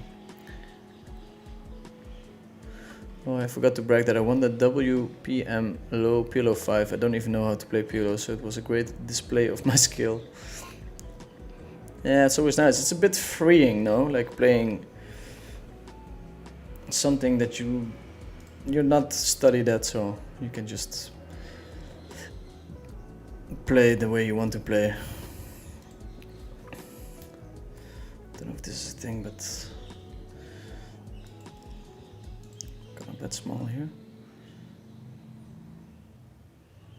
Seems like an okay hand to do it with. Should have outs against Obama for rolls and a ton of fold equity. Okay, this is not the run that we're looking for. Do we bluff for the 4 big blinds? I think bluffing becomes very attractive with a hand that could potentially beat Oma for rolls, which is kind of unlikely with this hand.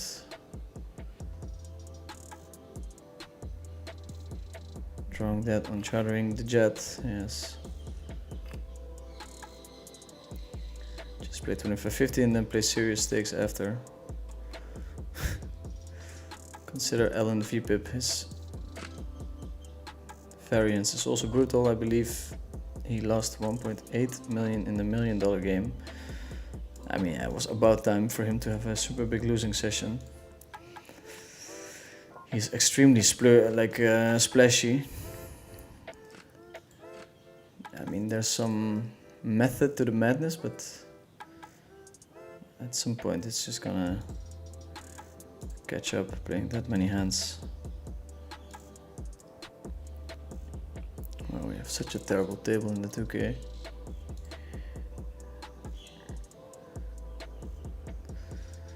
I really question my win rate here, or loss rate.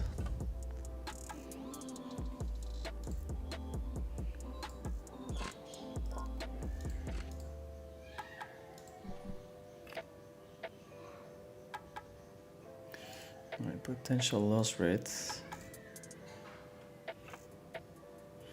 It's a straight against the full house. Straight with the blockers to the full house. Kind of tough to fold. And the rookie snap rebuy that puts him on the same table. Yeah. A rookie mistake. Soft skills are real, especially in tournaments. I remember the Ivan Liao, that's the guy who lost a ton of money in those 25Ks on GG Poker. You could actually snipe position on him back in the day. Bring the girlfriend on the jet and she's probably fine with it. She has told me that she will never step foot in a private jet.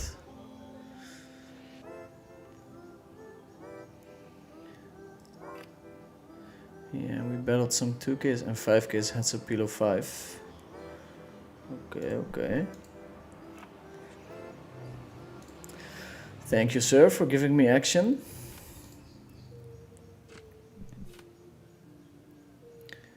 Exactly, super freeing every spot. I'm just like, I don't know, I'll press this button. Yeah, it can be nice. Here we have a flush. 3-way, small bet might be in order. And on this table we face a small bet.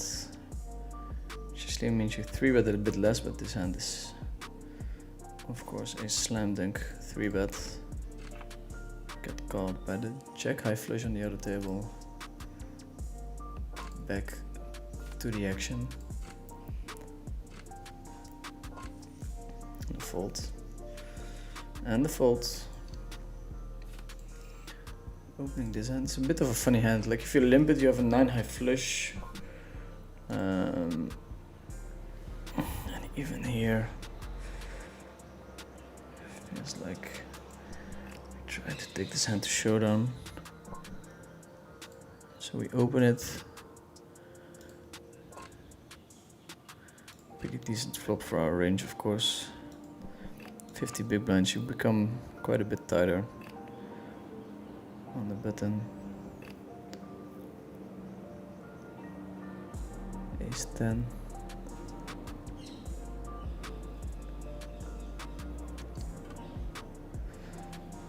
Baby in the bank.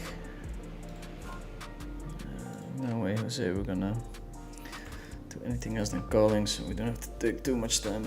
He's got the 7-7. Okay. Fair. Fair, yeah, no private jet for my girlfriend.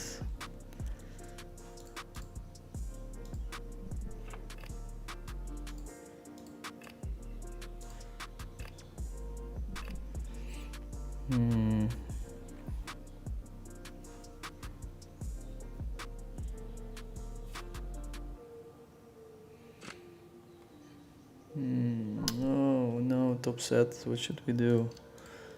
Going to bed?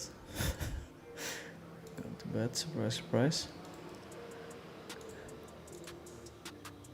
On another table we have the double suited aces. I changed the thing, but it's still not lined up the way it's supposed to.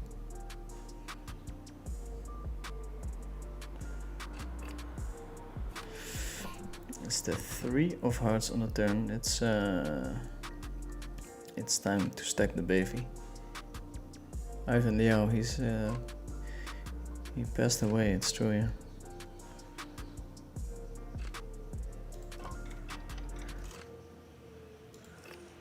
He passed away.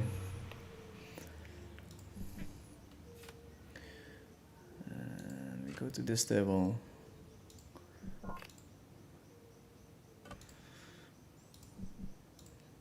Interesting spots now.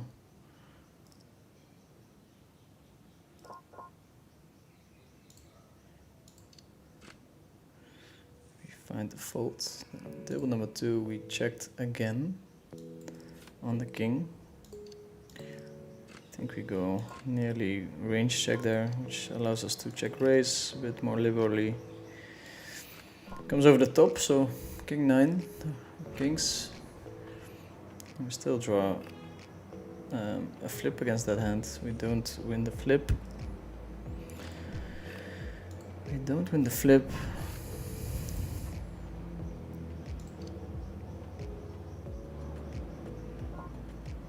In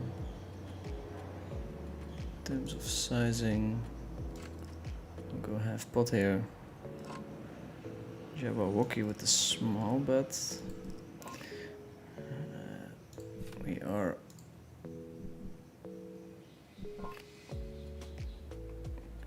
forced to call.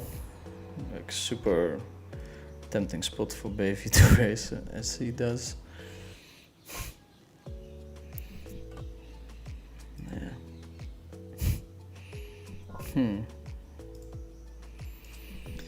We're gonna make this hand.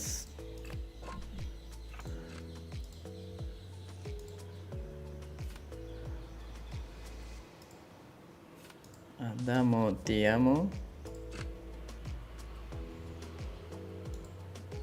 I feel like I've played that guy heads up at very high stakes.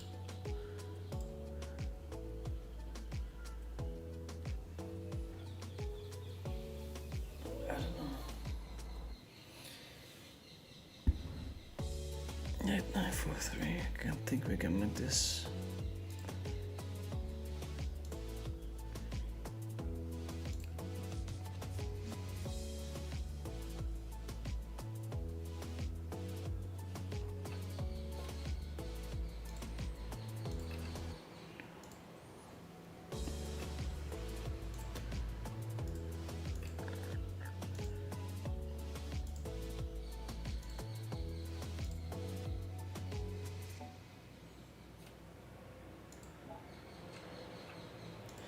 Wiggle in on the bottom.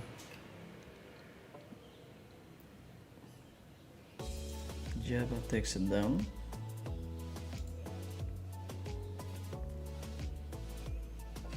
Queen, queen, 10-4. Be nice hand to limp.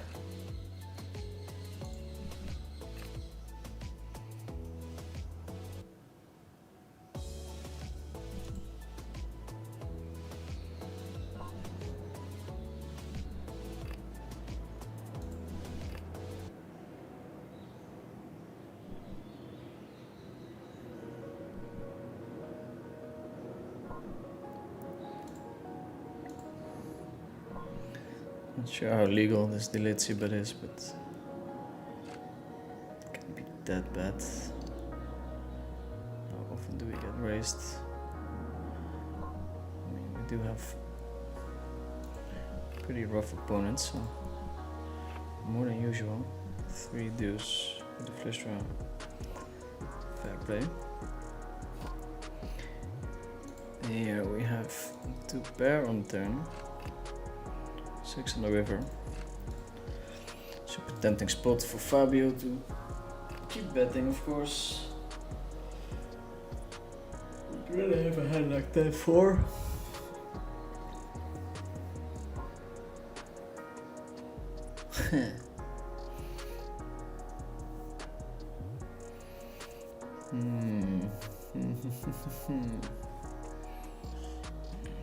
That's a small bet. We have to call here, I think. He milks us very nicely. My compliments. Compliments. 15k. This guy went all in with us. Wow, we would have been chip leader, I think.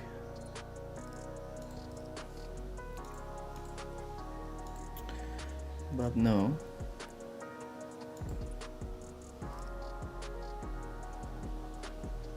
Scrambling. We're scrambling instead. This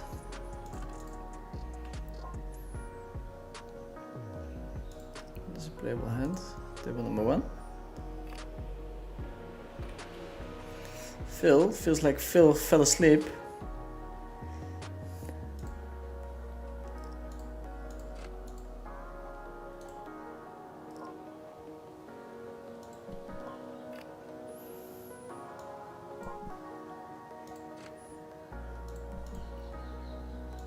Paulo Dionisio is saying good luck, dude. Thank you, sir.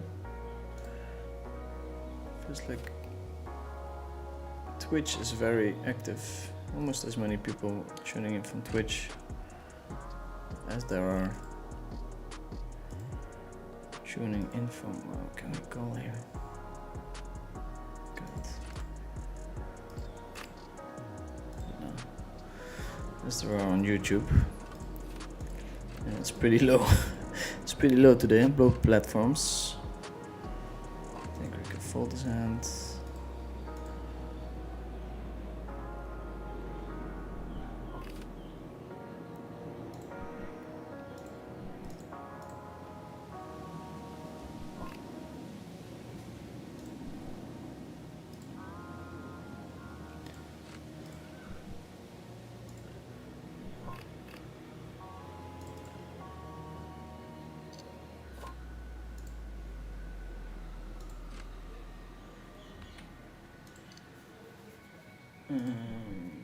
Check call.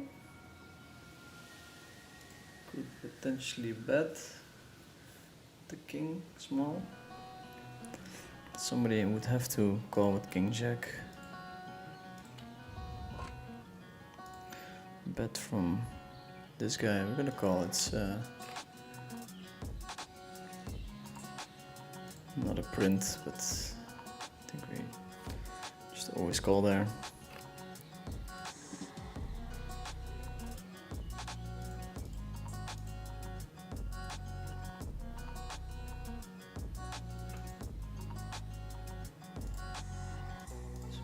WSOP, the odds are getting smaller and smaller, and they were very small already.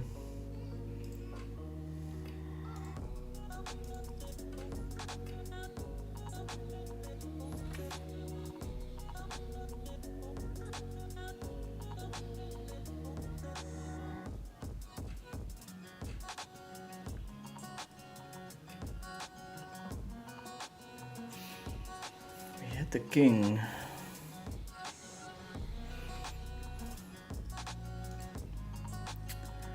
With a gut shot and a backdoor, it's surely enough to stack off. Fantiguita has been battling a bunch at the heads-up tables. I'd love to play some heads-up tonight, but it's looking less and less likely.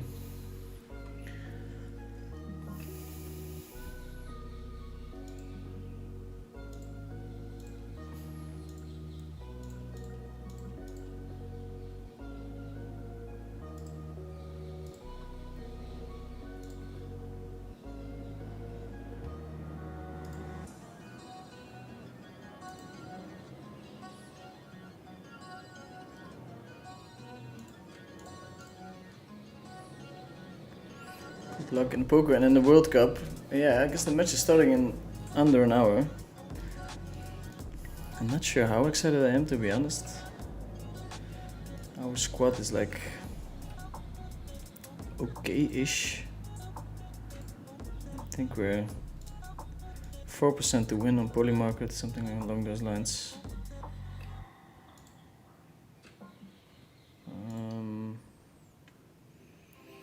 Yeah. Blocking tens. How many times do we check back with king 10 here? Quite often.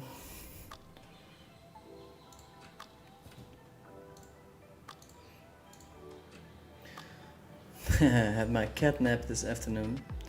He's back. Phil is back.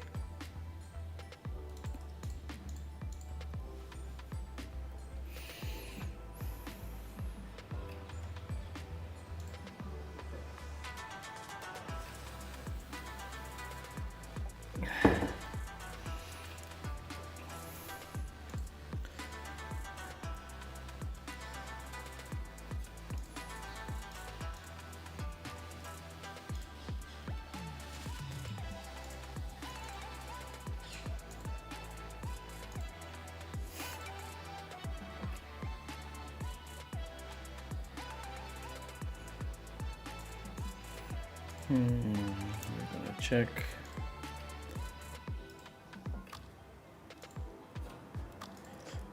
King on the river. Ooh.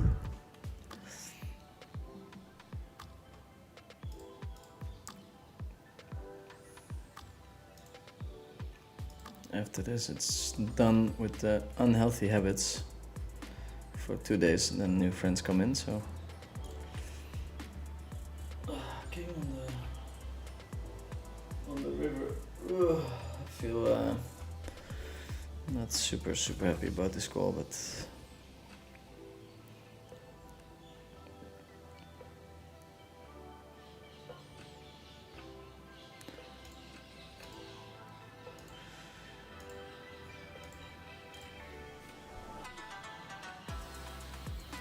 pretty standard against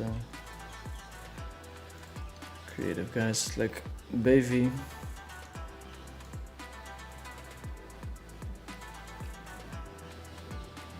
What happened to Nosebleed heads up cash games on coin? They seem to be dead at the moment. Not really, but it's very hard to predict action on heads up.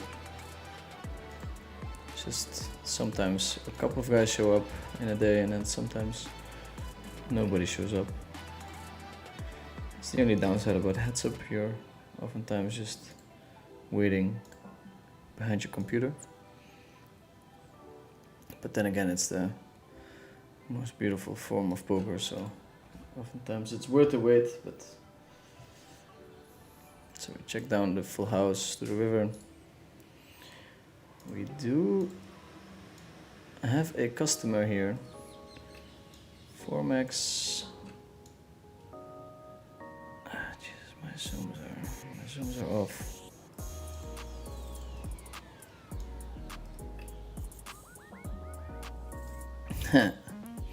Yeah, and now we're gonna flat call like a bish with my full house. Oh, it's such a weird spot. We have to have a super capped range. I think this might even be an open.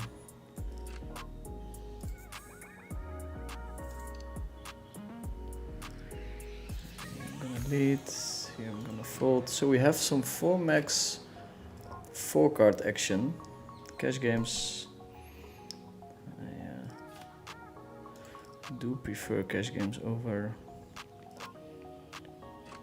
tournaments if I could choose. 9 on the turn. Here on table number 1, we're gonna go all in with the 9s. Click back, most probably strong.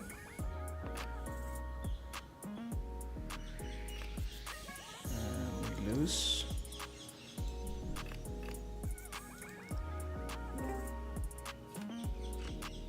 And no late reg. Couple of hands, sorry boys, I should have shown the ace all in. Pot bet from Bavy. We have 2 pair. We checked it down all the way, so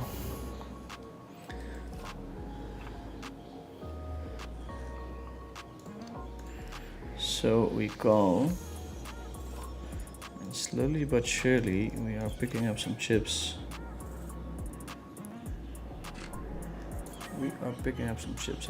I love the complain and then just call with a completely standard hand and go from there.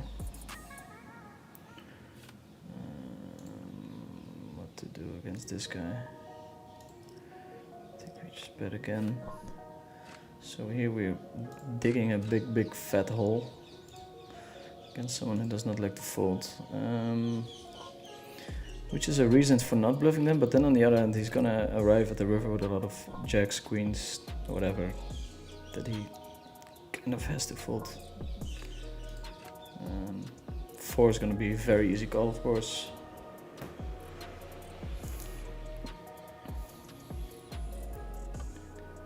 We're blocking a bunch of full houses. I'm blocking those overpairs, straight draws. Looks pretty strong to me. 129 people tuning in. We get a little bump. It would be nice if some of those streamers would send some traffic to me every now and then. Let's find the fold. Well done. Well done.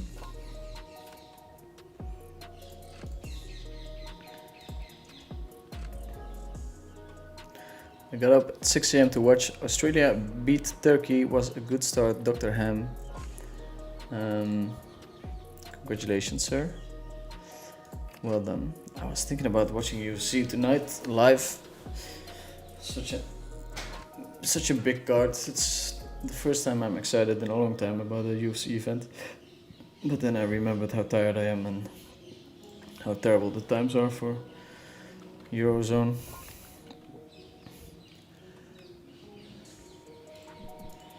Okay, boys and girls, at least we have some stuff, huh? We have some stuff going on. I'll try to leave it on this table as a default. These big anti-games are a lot of fun. You have to play a lot of hands.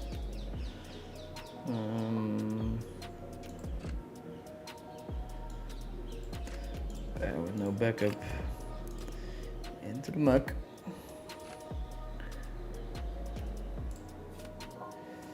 Some aces.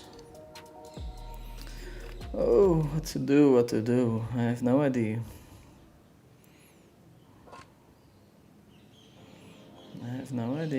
Okay, 3-bet.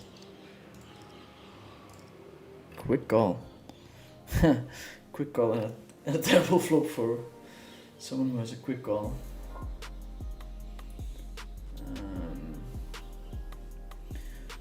Don't think we fold aces here, but as you guys can see, we don't have any backup.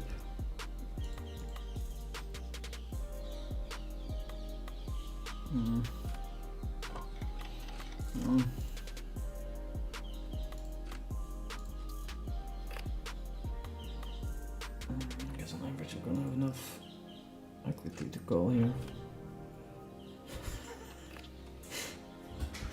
Fucking check 9. Yeah.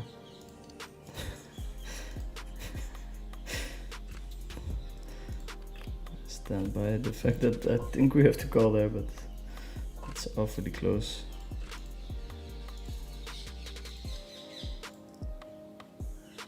Here we're swimming around, and this is not something you should be doing. Now we're just going a little bit too crazy, and we're gonna finish with the exploitative half pot bet in position, and we're gonna get called extremely light by my opponent, and I'm going to regret it for the rest of my life. Calls with the 8 and a 6 diamond blocker.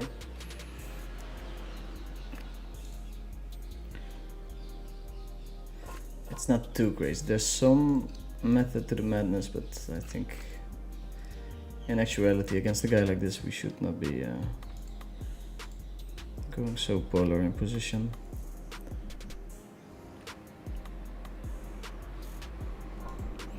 So yeah, Phil, that's another bullet in the 2K. Pretty rough run in the 2K.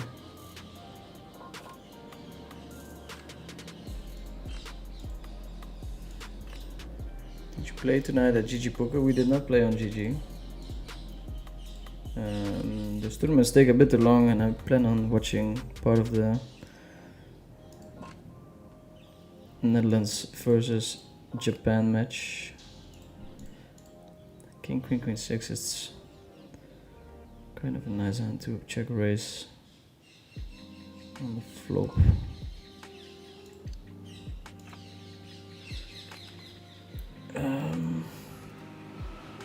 No. Again, kind of tough with this guy that's just calling everything, but then also pretty cool combo to do it with.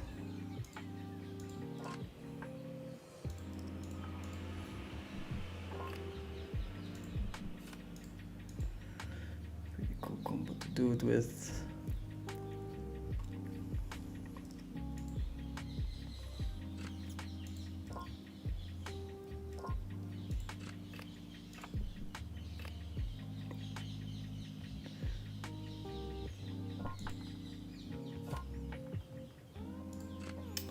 We're 13th here in the 1K. 2K, we still have 40 minutes of late reg. Let's see if the 5K is running. Probably not. No, it's actually running.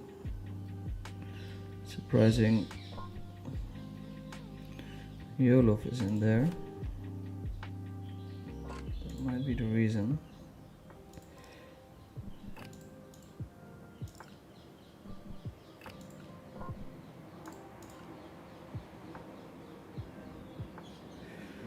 I'm gonna check call.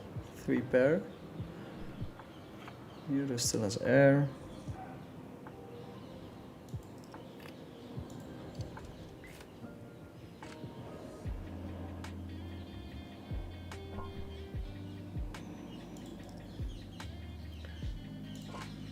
Cash game table, we call a bet and we're gonna check back.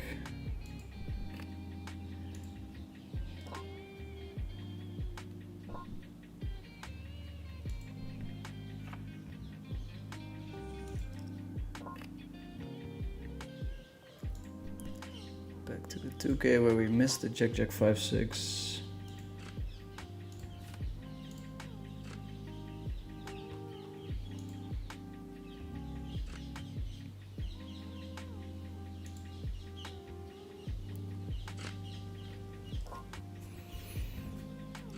Easy fold, we get a walk in the 1K.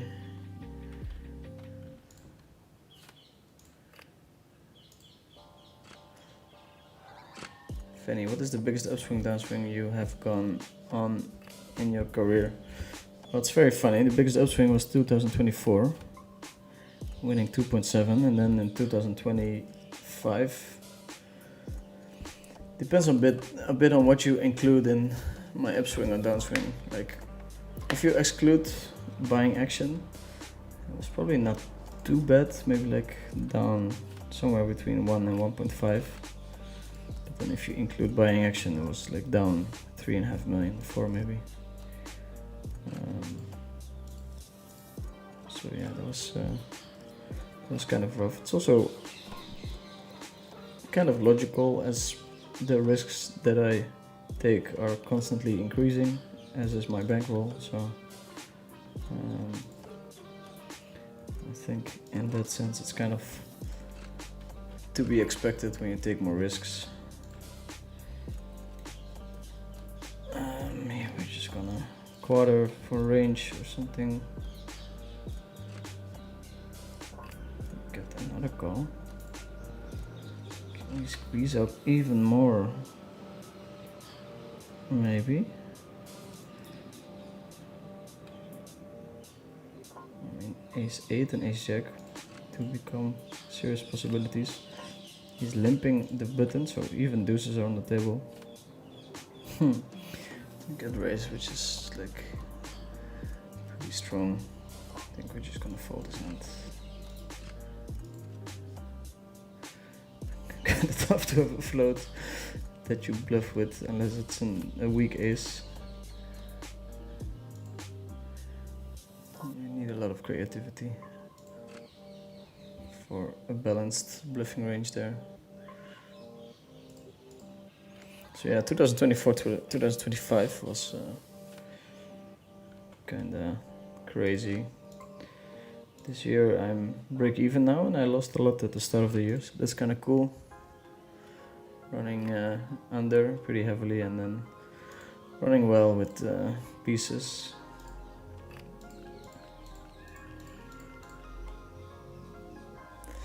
What is the landscape in PLO high stakes? Are people more shifting towards 5 card and 6 card? Yeah, definitely more 5 card action this year than 6 card.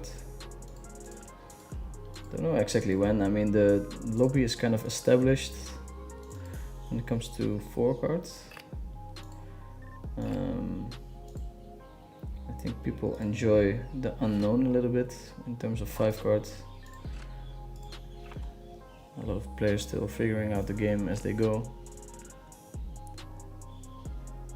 which invites people in.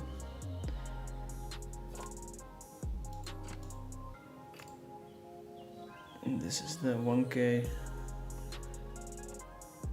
11th is getting paid, so we're quite far from where we need to be.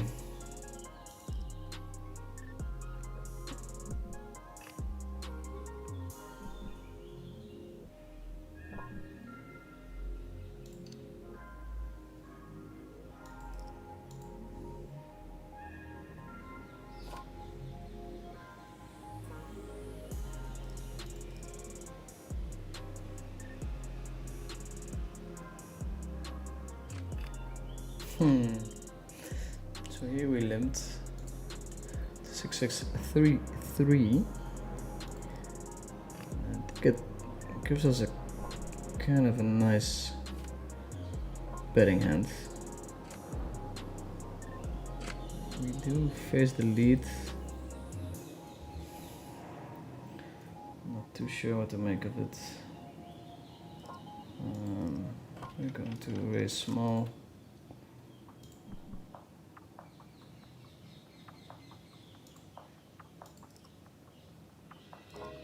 Might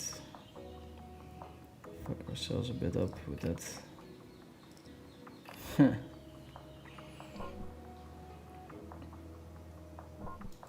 3 on the river.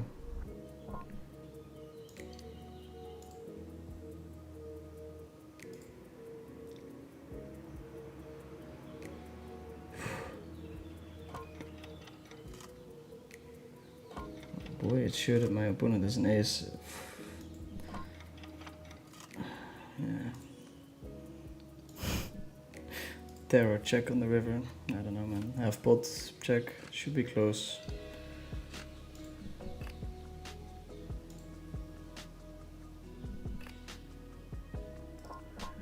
Should be extremely close. I don't know.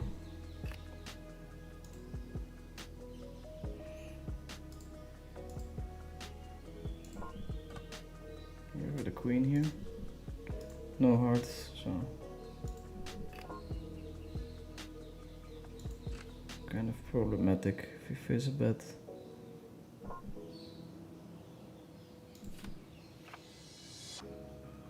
Wow, and here we can see how wide this guy is calling. Check 754, that's... Ooh-wee, that's very wide, wow. Okay, it's good to know. We can just lead. If that's a floating hand, then we can just lead. We can just lead. And we bet again.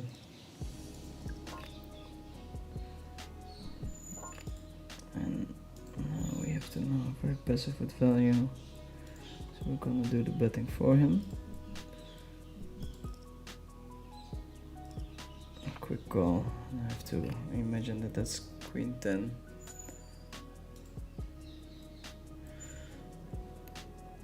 Knowing what you know now, would you still have made the same staking bets? Yeah, actually I'm quite happy with the bets I made. Like also the ones that I don't like now are the ones that I already knew were the riskier ones, and then aside from that I have a lot of confidence in the people that I've bought pieces from. The markup is a bit tricky, especially in those Triton tournaments that kind of play like turbos.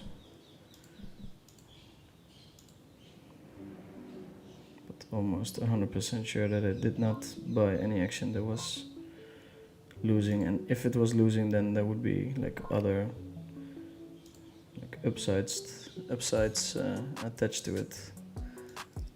We're checking here. Push queen for life. Jack, queen, king. Here in the 1K we get a little flopski. I enjoy 4-card more because I feel like I'm just better 4-card than I am 5-card, so whenever I play 5-card there's a lot of spots where I'm like, okay, I have no idea what I'm doing. Picks up a couple of outs, but today is my day. Could already feel it. We set ourselves up for potentially taking the chip lead in the tournament. Yes, we like to dream big. We like to dream big. 21k up top. This 1k is always pretty big.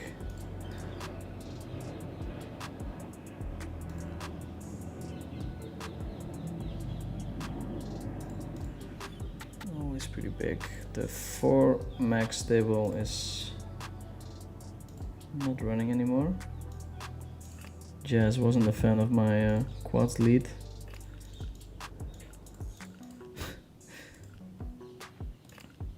Missed out on my check raise on the river.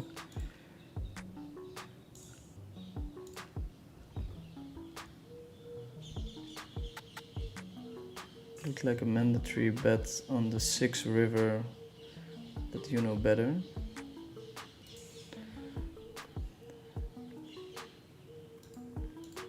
Six river, I think you mean the 3 river, no? Yeah, it's super tricky.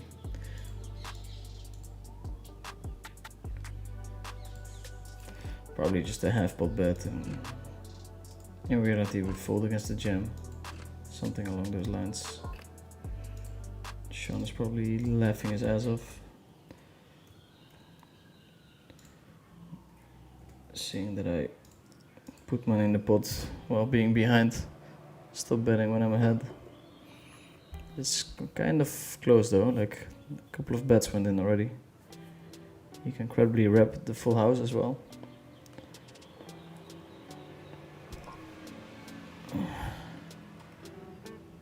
Yeah, we're gonna fold. A couple of kings and no diamonds. I think he's supposed to place big blind.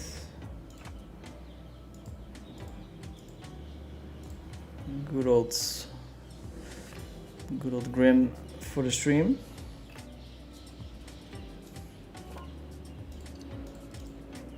Does come to his senses.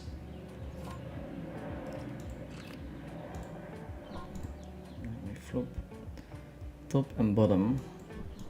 Always very good candidates for checkbacks in all walks of life. I'm going to bet on the turn.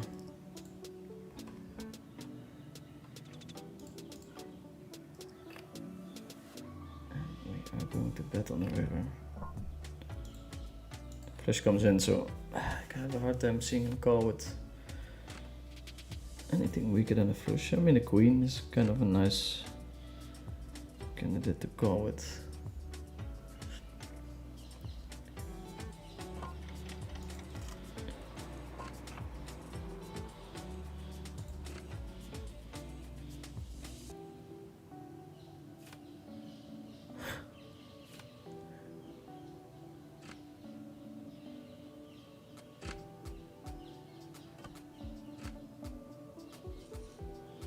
Okay, this is kind of hilarious. 6-6-3-3 again. Do hit it pretty hard.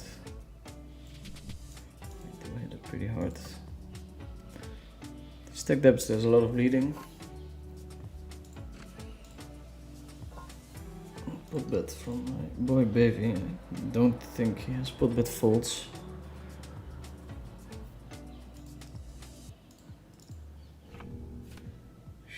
Do really well against the pot bet.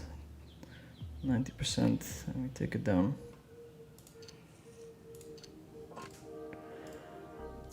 It's always nice. Also think that his line makes a lot of sense. Blocking the king. It's kind of unlucky to run into a set. Most of the money lost was from not actually you playing, but action in others. I think so. I mean, I lost a bunch as well myself in tournaments, but I lost some online in various platforms, one on coin, I don't know, something along those lines.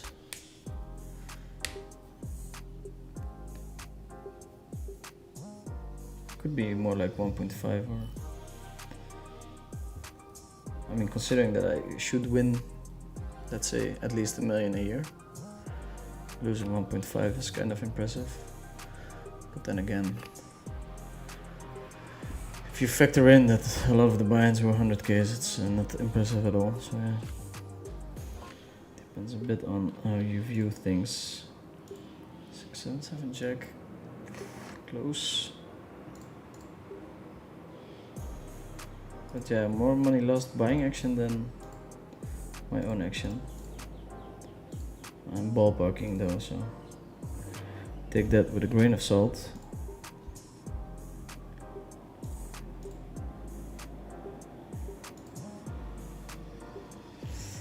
Professor saying, "What's up, brother from another mother? I hope you're doing great."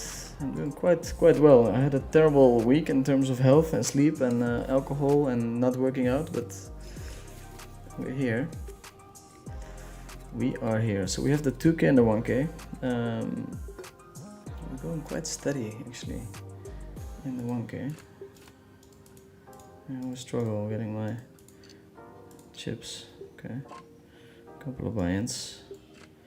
Still late reg in the 2K. We're praying for some action on the cash game tables, but so far very quiet.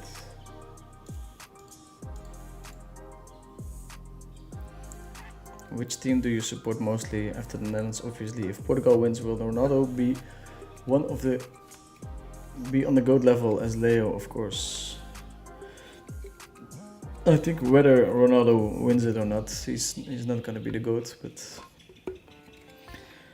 to be honest, what he's done for football together with Messi is so great that I wouldn't hate to see him win the World Cup. Also, I think Portugal has a super nice team in general. A lot of informed players. I don't know how much it matters, but I did see their odds going up tremendously on Poly Market, so probably the sports books include some of that. Hernandez is all in. Picks up a couple of outs and binks the river. Huh. Shit. I'm gonna open this hand.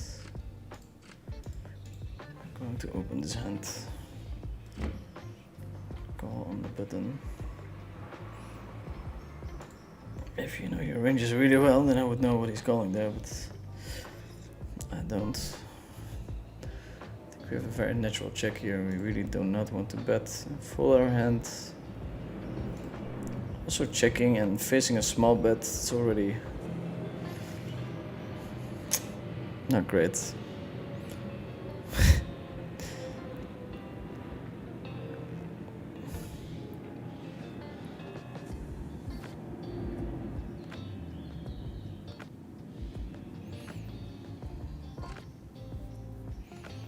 I do believe we have to call here. Well, Professor coming in with the questions. You have a good memory, sir. Pick up a couple of outs. So yeah, the Netherlands, Brazil, I would really like for them to win. Portugal, so there's a couple of teams that I feel, how do you say it, tied to.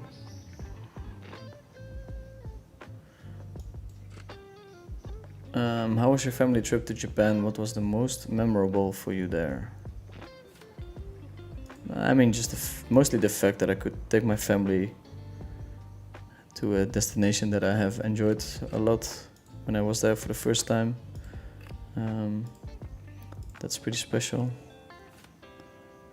In terms of experience, I think for me the food you have in Japan is the overall highlight. They just put so much love into it, so much dedication. It's when you're eating at those omakase places and you know this guy has been training for that moment for 15 years, makes it quite special. We had one dinner near the end of our holiday that was one of the best dinners I ever had and made me quite emotional to have that with the whole family. Hearing the story of the chef, his dedication to the craft. It's really second to none.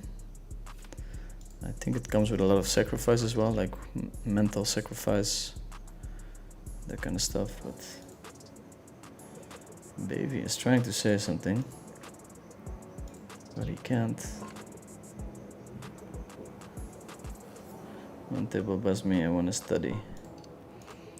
That's always worrying when somebody's telling you that they want to study.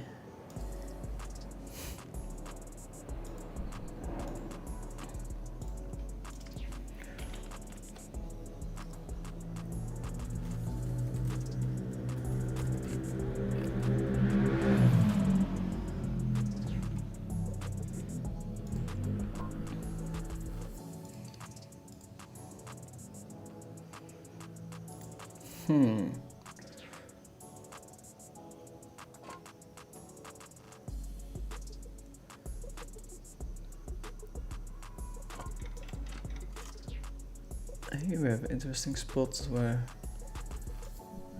I don't necessarily want to spend my entire stack on an all-in. Close to the bubble. Like the equity thresholds are different. So checking becomes more interesting.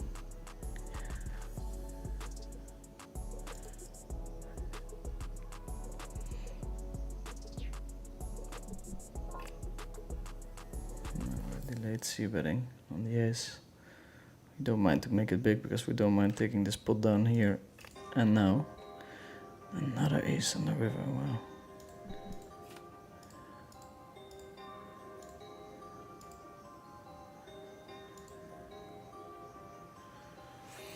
Poker question. Had some discussions with my coach about bet sizing. Maybe you have some recommendations that you can kindly share. Yeah, you have to be a bit more specific. Be a bit more specific.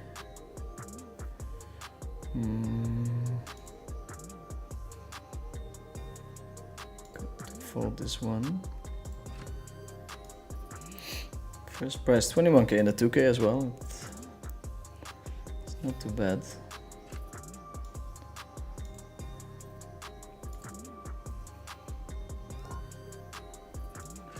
It's not too bad.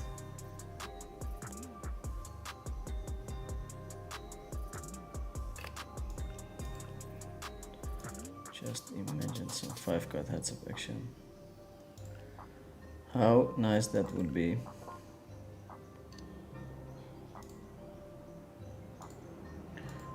Going to fold here with the Jack-Jack. We're coming closer to the bubble, so we have to see how badly the big stacks are abusing the bubble. How badly?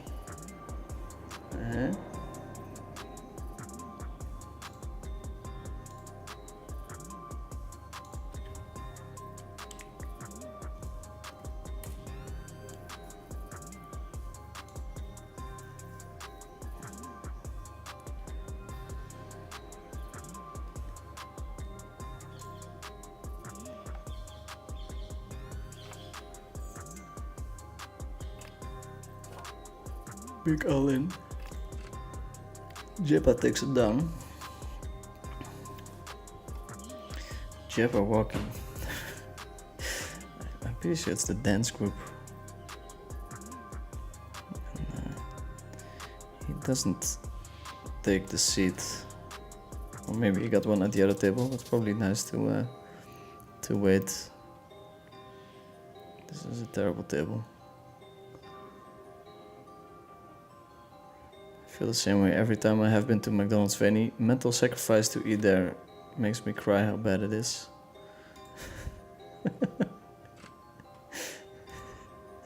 That's exactly what I said. Let's diversify the questions. What qualities do you value in a girl most so that she can become the lady of your heart? I think communication is a very big one. Like there's a couple of pillars that Wait, I have to think about this hand and also about the question. It's not an easy one. It's not an easy one. Fenguita with the limp. I'm pretty sure I want to just put pressure on my opponent here with the kings. Like in a theoretical world, he has limp folds. In actuality, I think people usually limp call.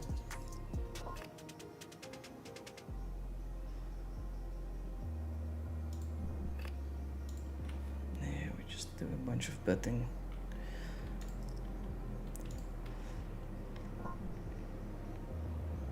Pretty rough spot if he decides to raise.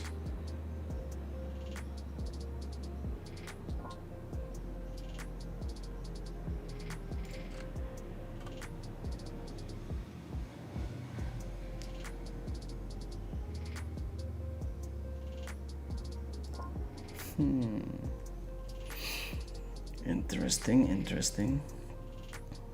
I mean, folding against the size this small is out of the question.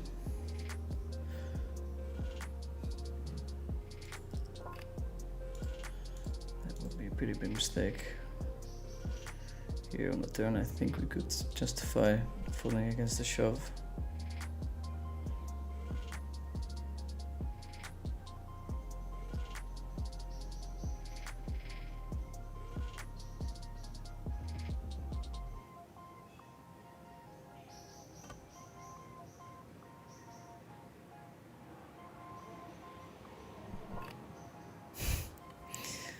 That's very interesting.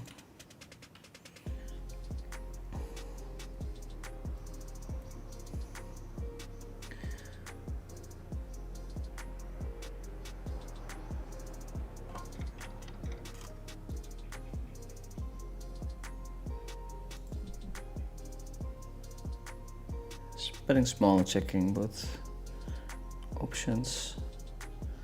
I think I would even check a bunch of sevens here and fours.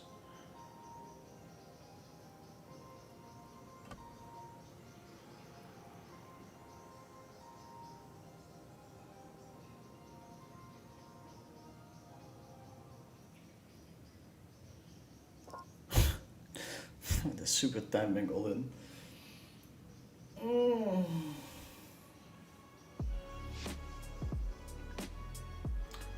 A lot of bluffs. Contain a 4 as well. 5, 6, 8 maybe, which we're blocking. So we'd sometimes call here, but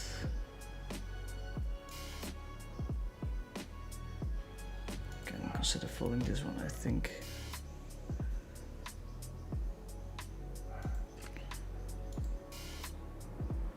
Could very well be a bluff.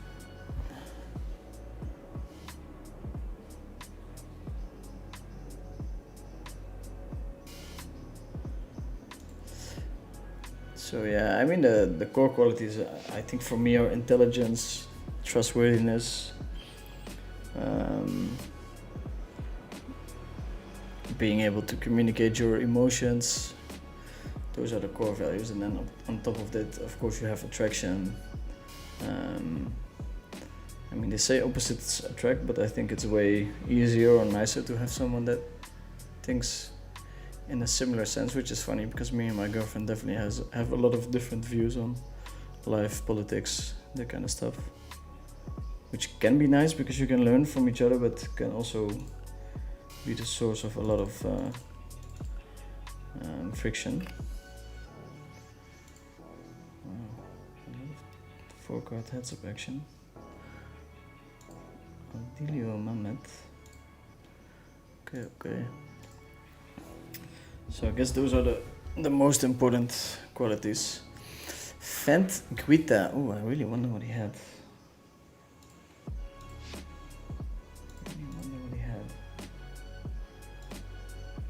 I think it is a very comfortable shove there with the 4. So he does have quite a few of those. You do have to call sometimes. Those boards very easy to underbluff and overbluff. Like the flop call is super standard, and then on the river we have to call at least sometimes with the kings. We don't have that many sevens or fours. So if you start folding a lot of kings, you become very vulnerable to being bluffed. Maybe we order some food right now. Who was down 4 million? Yeah, that's me. That's your boy. This guy. I mean, luckily I was running very hot in terms of investing. So that evened out, not everything, but some of the losses. At least half the losses. But it was still an expensive year.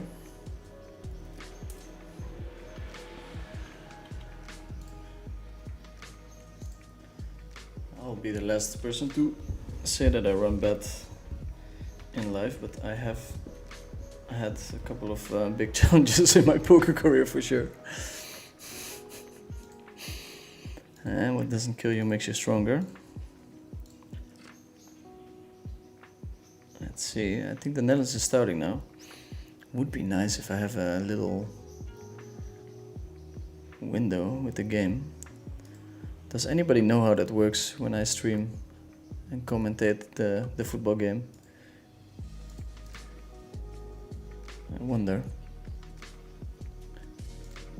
Thanks, Phil, for calling me out. Huh?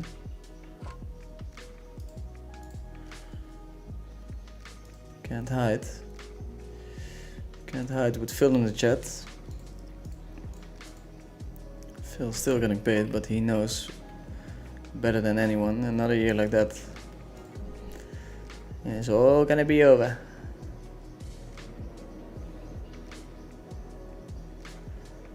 He plays almost perfect poker. Well, I don't. That already is not true. It's Baron over. It's we have to call here, I think.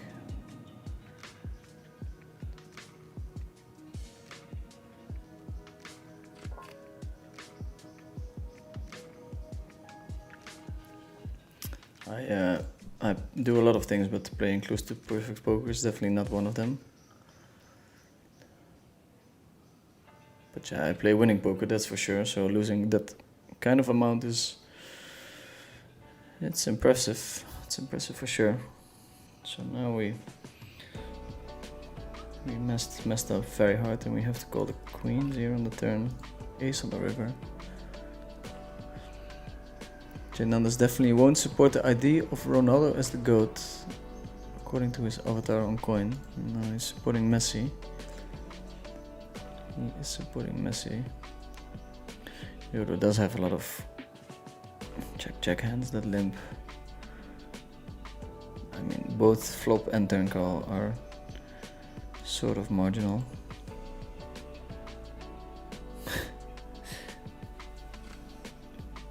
I actually think he can still have a bluff, but there's just so many better hands to call.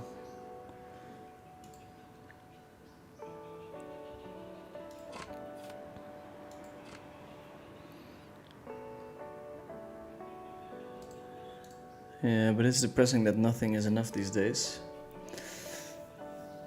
Yeah, that's definitely true. Relatively speaking, we have it better than ever, but if you look at how happy people are, it's probably not super great, or the correlation between those they're less correlated than you would think. Or maybe you guys are not thinking that at all. And I'm underestimating the chat bros. What did you invest in and how long ago? Well, what I'm willing to disclose is that I have heavily invested in index funds since 5 years now. I have some real estate in the Netherlands as well. I've invested in poker players, of course. So I'm heavily biased, as the market has basically only went up after I turned a certain age, so I really think buying an index fund is what you should be doing on a monthly basis. And then on top of it, I'm enough of a degenerate to think that I can buy more of a stock when it goes down a lot, so that might not be true, but so far has been true. Again, probably confirmation bias, and maybe there's some truth to it. I don't know how long I have to outperform the market to say that it's mathematically likely that I do. I do know there's huge hedge funds that have a terrible time trying to outperform index funds, so it's kind of funny that I'm saying that. But then again, those people have fees. In terms of handling swings and stuff, I'm very fucking talented. So yeah, I do think super good poker players, that those skills translate quite nicely to investing, but or at least detaching whatever the price of a stock is doing versus what it might be worth. I think a lot of people they get scared when stocks go down. They think that means that the stock is worth less, but the value, of course, remains roughly the same.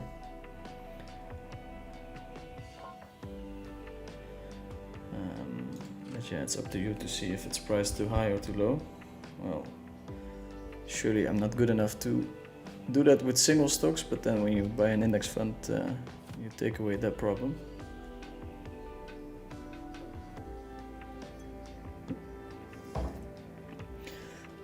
It's funny though, because I'm very good at buying stuff when it's performing terrible, but I don't really sell.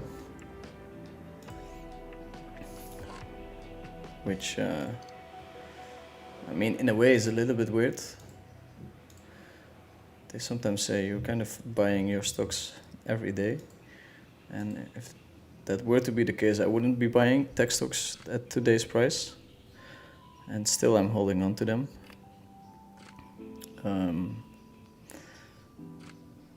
But I do feel like having exposure is almost always better than not having exposure.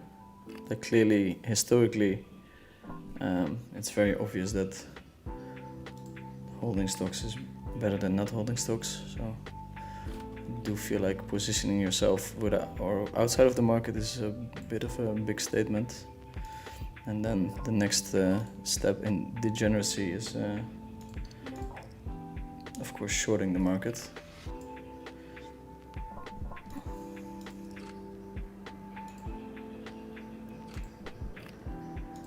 Okay, big hand here. I think we're just gonna go with our hand, maximize fold equity.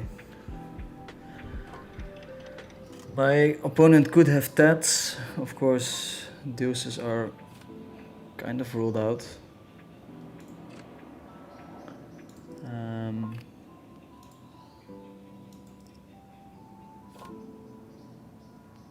Gonna find out soon enough.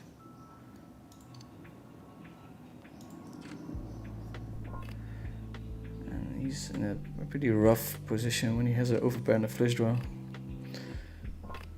We do win a hand. It's a pretty important one.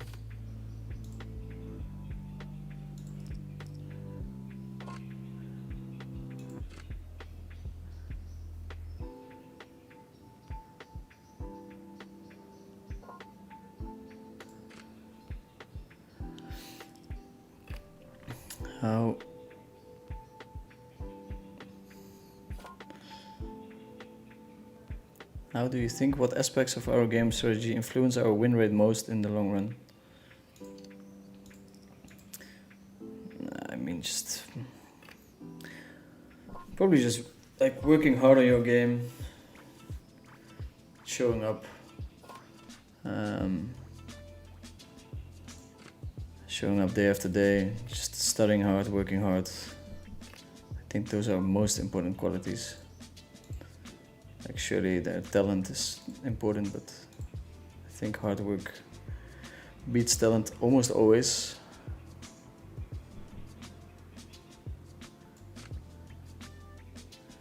So if you're stuck somewhere on the poker ladder, it's actually very likely that you're just not working hard enough. I'm gonna bet here.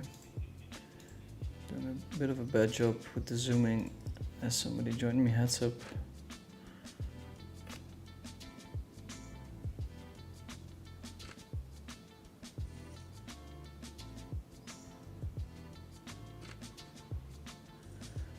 We bet there, it's like so terrible if he jams on us. I'm not even sure if I'm supposed to do, but we're queen high, so. If I make a hedge fund after retiring from poker, will you invest? A question from Imba Jimba. Well, firstly, you don't make a hedge fund, you start a hedge fund.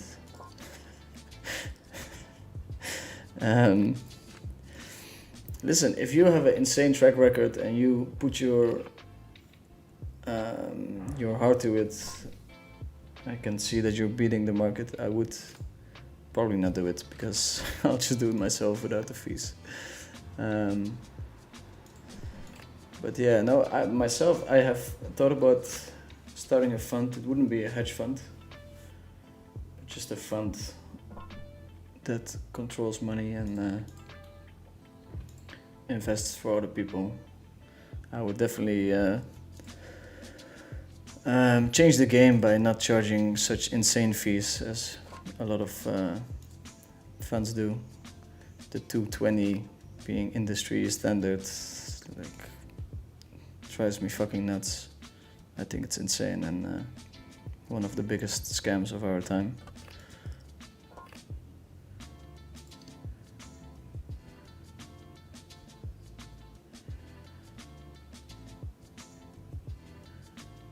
Okay, we flip straight here. We're leading 1/3. I'm blocking all the pairs.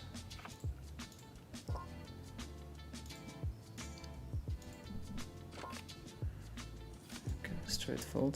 It's nice.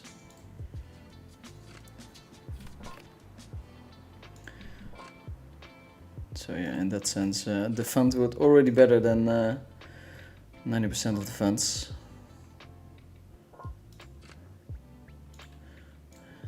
And we would actually mostly invest in index funds.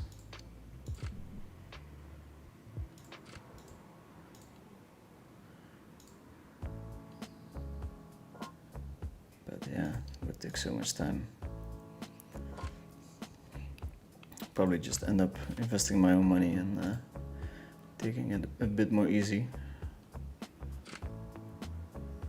I feel like I've worked hard enough already. I'm not saying that I deserve everything I have, just saying that I have worked a bit harder than the average human being. Ace Queen Jack, it's really depending on the big stack how nice this is. This open, getting booted of some 1500 tables.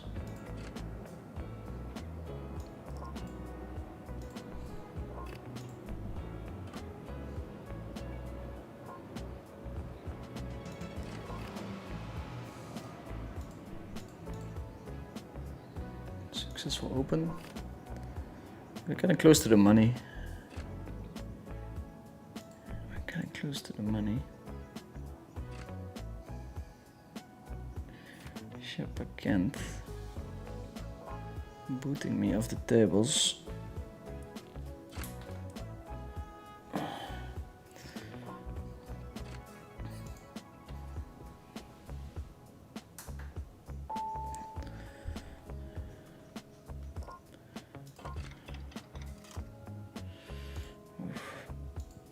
Can we call here?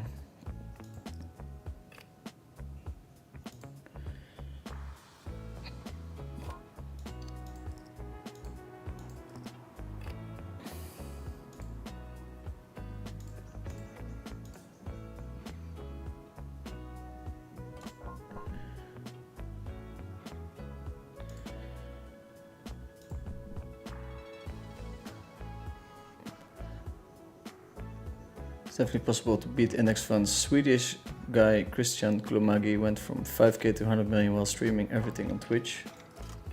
What? Okay.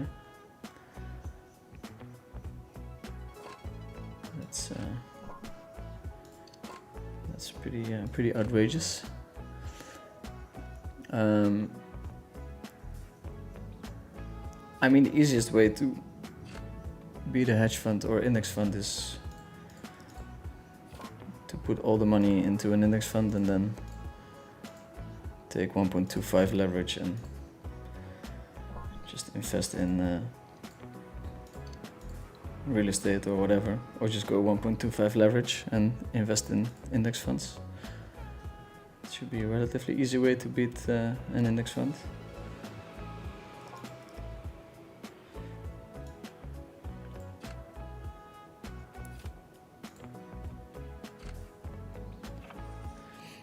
I think you can ask one of the language models to simulate that, and I'm pretty sure you'll find that the returns are higher than just straight up investing in an index fund.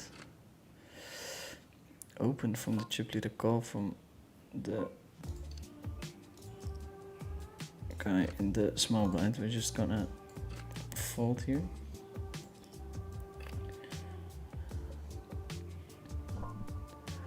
How do you know if you're winning or just lucky, losing plus unlucky? Standard deviation is so high, even with 100k hands sample, you can't know. Yeah, so I think going by win rate is a pretty terrible way to see if you're a winning poker player. It's more about your mistakes versus your opponent's mistakes. So if you see your opponents making mistakes that are way bigger than the ones you make, you can start from there. It's a pretty good start.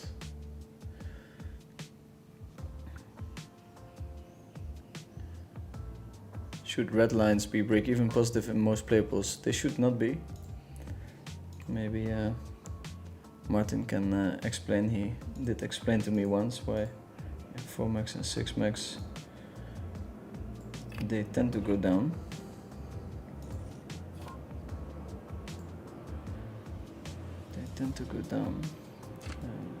Battling a bit of heads up here because somebody's taking my tables. Can't do both at the same time, sadly.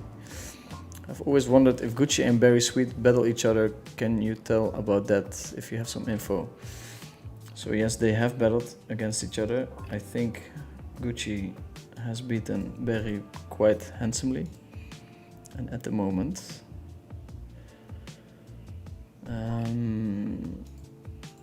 Barry is still willing to play, I think.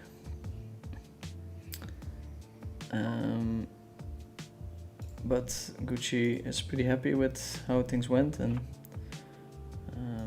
might continue at some point, but it was pretty hard to battle against Barry, and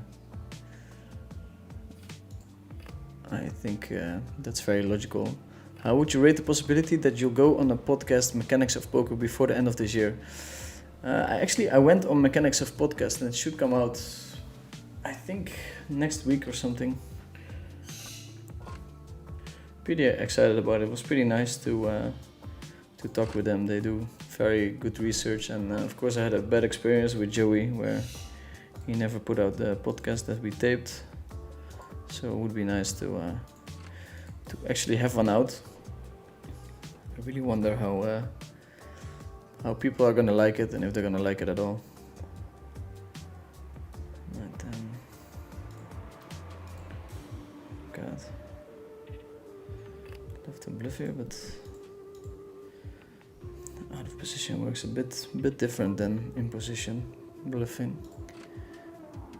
I need a little bit more. Do you also invest in crypto? No, I do not.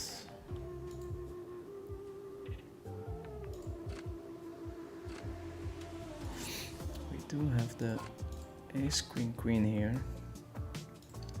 Pretty sure we just go with his hand, even at 23 big blinds.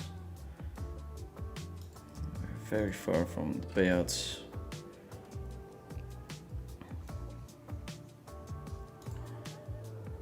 So still relatively close to Chippy V. I mean, it's there. Bit of the pressure.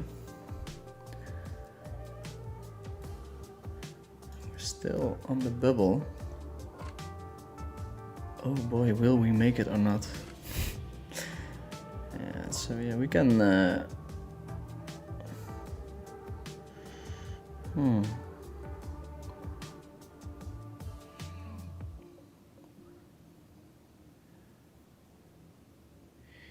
He raises me. That's so interesting.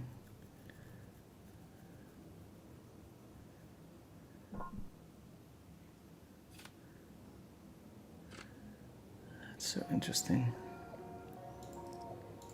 Bet one big blind. It's funny, he's kind of supposed to raise his deuce or tens or whatever. Yeah. We're not gonna fold, but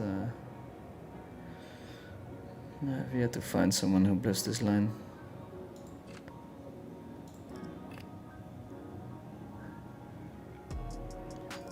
Tens seem very logical. Deuce is kind of hard. Okay. Deuce it is. It's unfortunate. I don't think I'm supposed to fold there.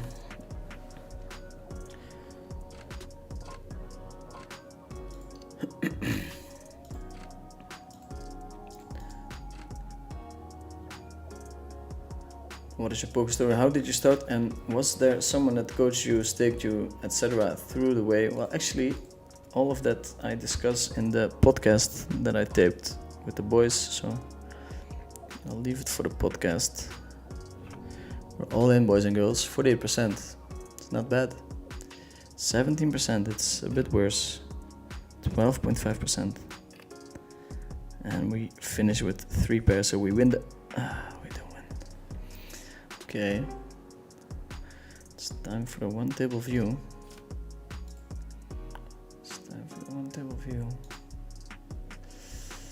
Let's see. It's bubble time. Also the Netherlands, the game is already going, so let's see what the score is.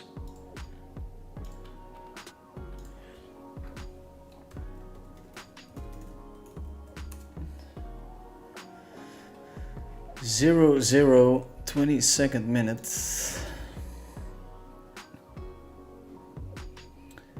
Okay. Oh, I would really like to go to the toilet. Let's see if we can find a little gap.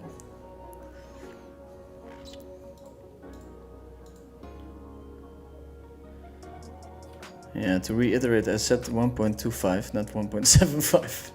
Although I think it's still kind of okay. Especially if you deleverage a little bit when the market is hot. I'm gonna fold here. Tournament poker is kind of lame. Around the bubble. Might be a good moment to go to the toilet, maybe not.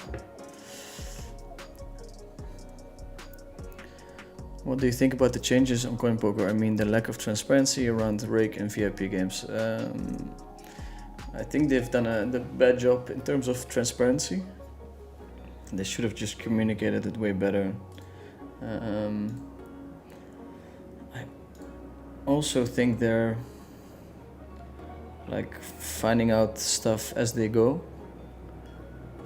which is not a great excuse. I just think they should have done a better job in terms of transparency. So that's bad. I think the software is very good. I also think if you compare the software that we had not so long ago versus what we have now, it's pretty incredible what they did. They do these iterations super quickly, so I'm quite excited about that. I mean, clearly they have been growing the network, which should be good for all the professionals. I mean, High Stakes is leaning on a couple of guys whether they show up or not, and if they don't, I do see a pretty empty high stakes lobby, but so far it's not been the case, so I don't know. Yeah, I mean, for sure they've could have done better in some regards, especially communication. Of course, I am in contact with the Coin Poker team, and whenever you hear the reasoning, it's kind of defendable, but it's always better if you just communicate with the regulars. More transparency, always better. I do think that the stance of a lot of poker pros is a little bit stupid, in the sense that they really think that a poker network needs poker regulars, and I can give you a little nugget, nugget of truth. That's not the case. They'll happily run a poker site without any poker professionals, and they'll be fine.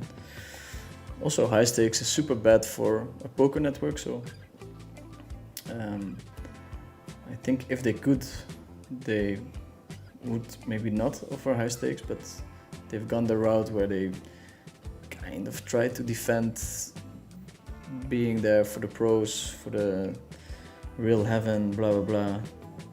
Something that other networks stayed away from. I mean, obviously GG Poker doesn't have public high stakes, nor do any of the other networks. So I don't know, it's like, it's very hard, because I am in contact with them, so I do see what they are doing, and then on the other hand, I'm also a poker player, so I would like to play high stakes as long as possible. But I think in general, it's been okay. It's been slightly positive, so I don't feel too bad about the changes. Forcing players to use their poker intel that gives completely misleading statistics and highly supports heads-up players with showing their heads-up statistics at 6-max games. I mean, you can just not use the information, right, that's displayed on the HUD. I don't see a super big problem with it. I mean, I think taking away HUDs is better because it greatly favors professional players. That's not necessarily what you want. I think the gap is already pretty big between the professionals and the people who play for fun, so you don't want to widen that necessarily from a network point of view, right? Because it's super logical that everyone is trying to defend their own interests. So I do understand that some poker pros are like, what's happening? Why are these changes happening? But then again, if you look at it from a business point of view, I think a lot of the changes are very logical or defendable, but yeah. Maybe I'm slowly becoming a company man, huh? Dirk Negrano. More rake is better. Jesus, I have to take a bathroom break.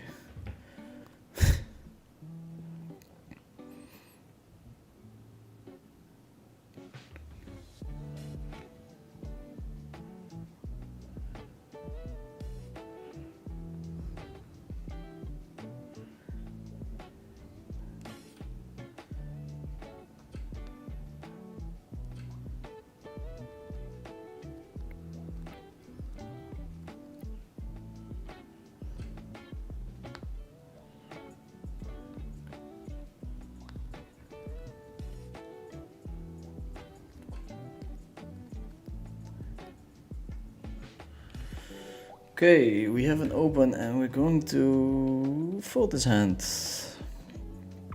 5 poker is sitting on a short stack. I'll open the lobby and see what's going on the other table. 5 poker is the shortest stack and we have ATP Hunter. So basically what we have to do.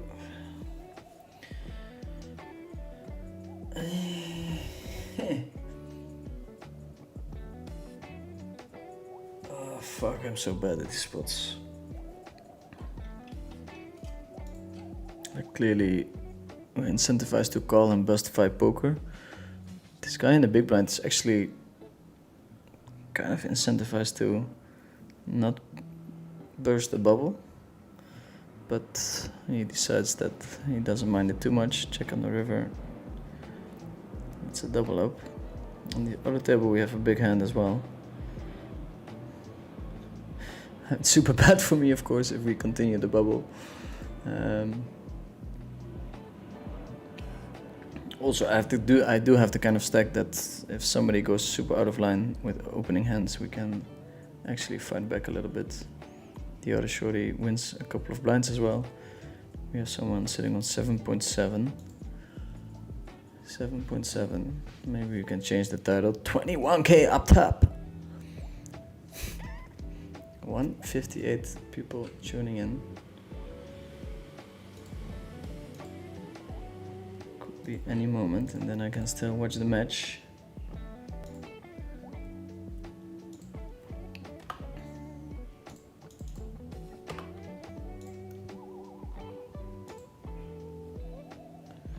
Zero zero still. Okay, I have an idea and I would like to get your input. So FIFA is like clearly draining every country they go to with these like special tax rules, blah blah, possibility to resell tickets, and then whenever we're in the money, and then whenever you resell, they get a cut. And they're like, oh no, or else other like second market providers will get the cut. So it's better that the money stays with us, which is true if they would be like implementing all these new rules to make football more attractive. So I would vote for a system that doesn't reward 3 points to the winner, but 4 points. I know back in the day it was already 2 points and 1 point, and they went from 2 points to 3 points. But if you do give 4 points to the winner, imagine a game at 1-1, 80th minute, 85th minute. People are going ham to score a goal because it's 4 times the amount that you get versus drawing. And I feel like whenever teams are on a draw, they look at each other and like, whatever, we'll just take the point and go. So I think that's a nice way to incentivize. Also the fact that you can only, I mean, they changed substitutions already, but I feel like it would be way better to just have unlimited substitutes so that you just have as many fresh players on the pitch that can make as many runs and whatever. There's a lot of things that could be changed. Also the way the 16 is like a box. Now you make a tackle in the corner of the box of the 16 and the penalty kick is what you're punished with, which feels way too rough. I don't know. That's just a couple of things that I would like to see changed. Complain to the ref, instant yellow. Get rid of the complaining. Diving, instant yellow from the VAR. Get rid of diving. It all seems so easy, but for some reason they move very slowly. Let me know what you guys think. Or maybe some extra ideas we can add to the list, and we'll send them to the FIFA headquarters with a little envelope of cash money.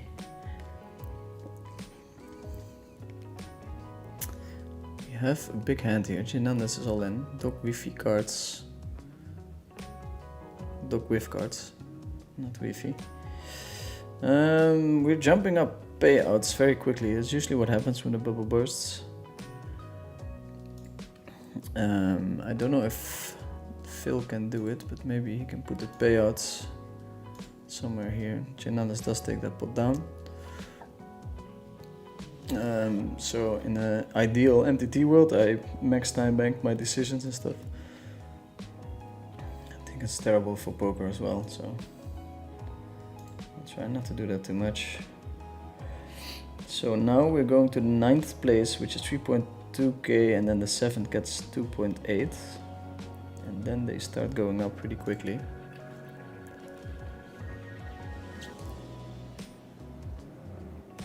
Let's take a shot at unusual questions. Was there a moment in your life when you truly believed in something supernatural? Not supernatural, but I tend to believe in like sometimes something is too good to be a coincidence, where, for instance, certain markets are going up and certain markets are going down, and then I feel like it's very natural to sell a piece in the market that's going up and put it where it's going down. But no, other than that, not really. Not really.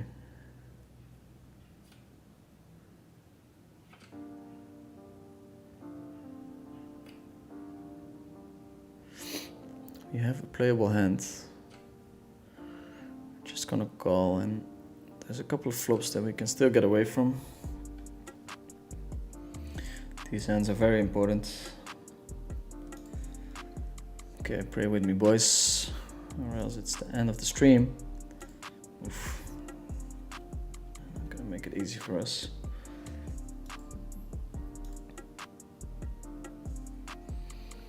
They're not gonna make it easier. We're most likely gonna face a small bet.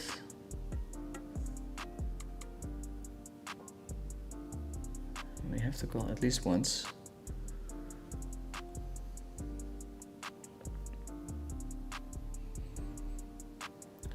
At least once. Now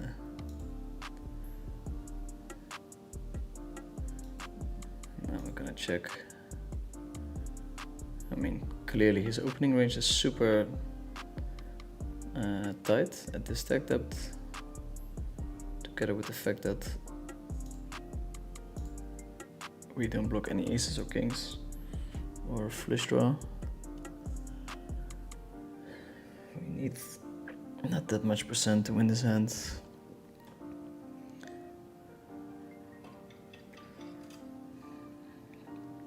I think we can consider folding this one.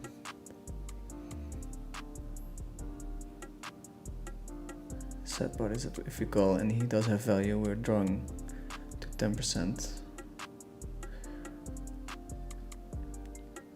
If you have a couple of overs, nice spot to call. Take him away.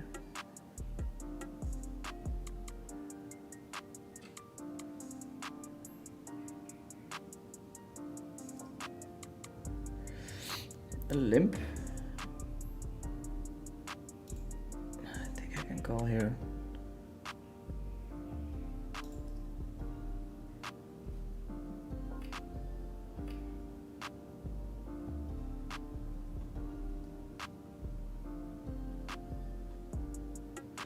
Do you have a cool down routine after a session before going to bed, or don't you have any issues falling asleep? Well, I certainly have issues falling asleep. If you have a very big winning session, it really feels like you're on a little, if you know what I mean.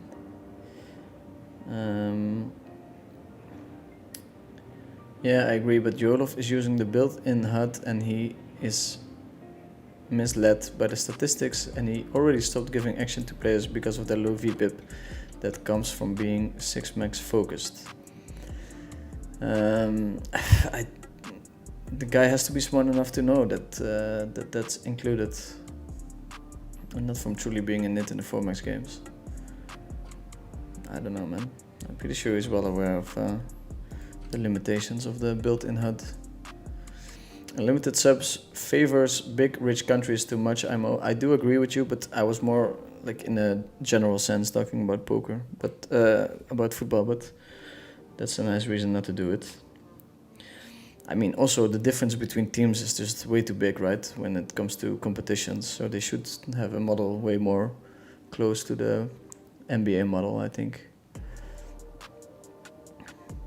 I can understand they stop displaying statistics, but to force misleading information is mainly a problem for fishers who aren't aware what influence these statistics. I mean, I think it would be nice if you can filter for 6-max, 4-max or heads up. That would be a nice addition to the software, and it shouldn't be too hard to do it. And for hand, God, I really have to go to the toilet. 39, let's check on the Netherlands. 0-0. I feel like people are so nitty in the World Cup. Nitty. Let's see, maybe we have a bust out hand on the other table. They're taking a long time. They are taking a long time. We have 7 big blinds. We're 3 all-ins from being the chip leader.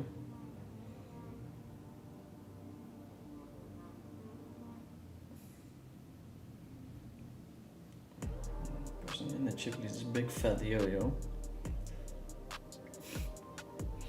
Would be sad to finish 8th.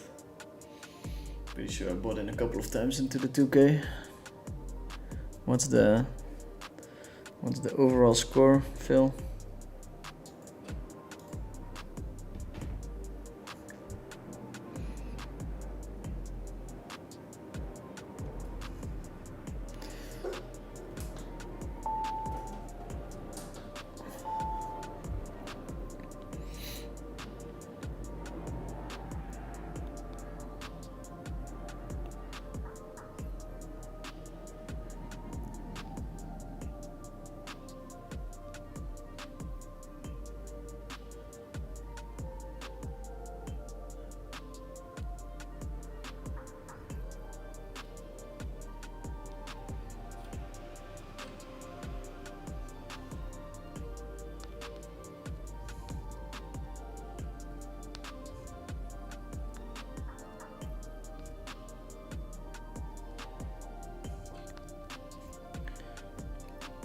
Okay, this actually is a pretty important hand. I'm gonna call and obviously have to stack off most flops. Wish me good luck.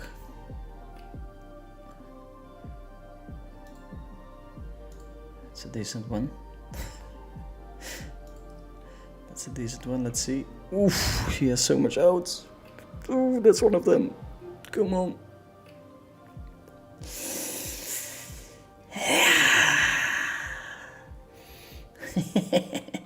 That's double up number 1. We need 2 more. We need 2 more and we're on the heads up.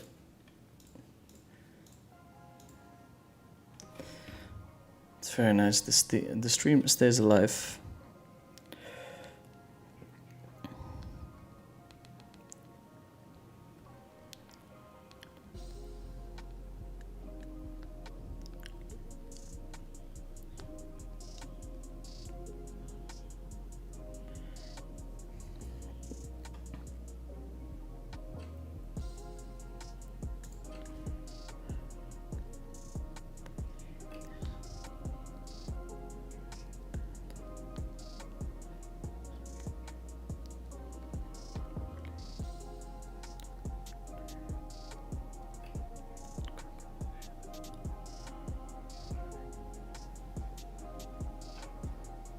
Hernandez is all in. We like the guy, but we wouldn't mind a little pay jump. That looks like a pay jump to me. And that's a pay jump. I think we go to final table now. Pray for a good position when it comes to blinds. So many ways to run good or bad in a tournament. We are on the final table.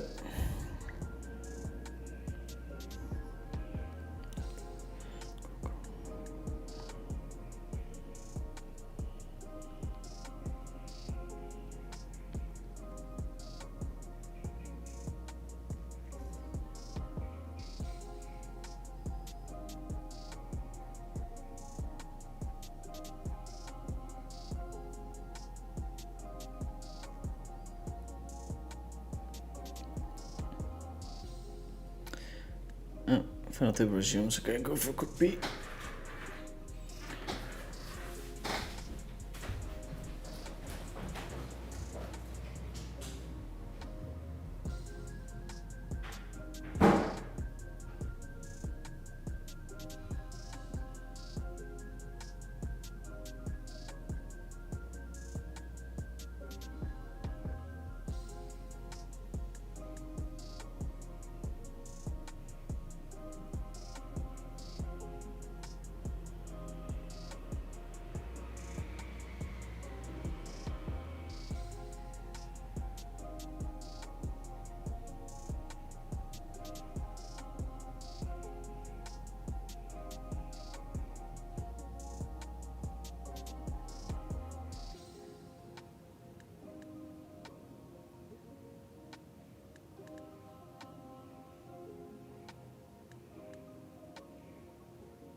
Still remember the king fold.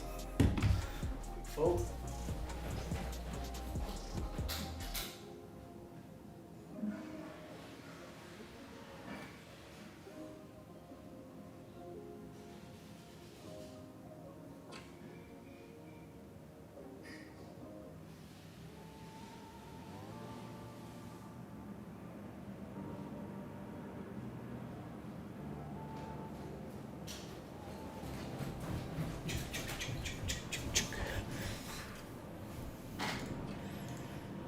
Okay.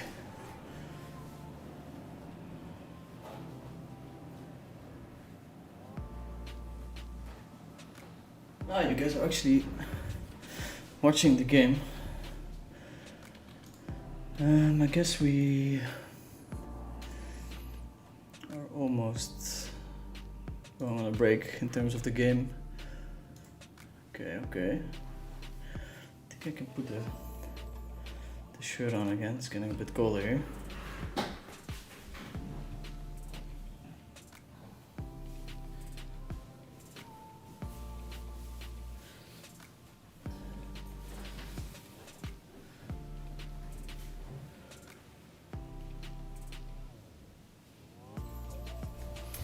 Represent the country that I've been out of for a long time now. Looks nicer at night, the shirt.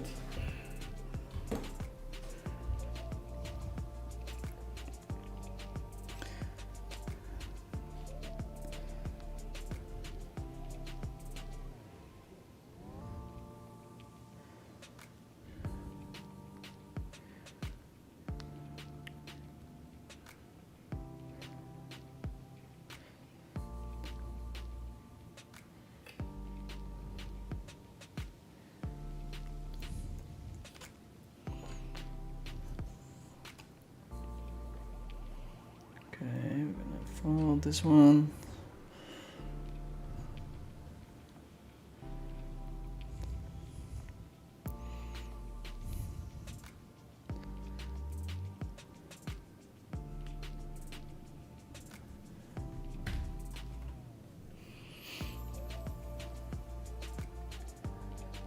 Cross checked on the client one time. Stacked Hernandez. Yeah, actually. We can actually do something. Ooh, potential bust out. Oh, no. No.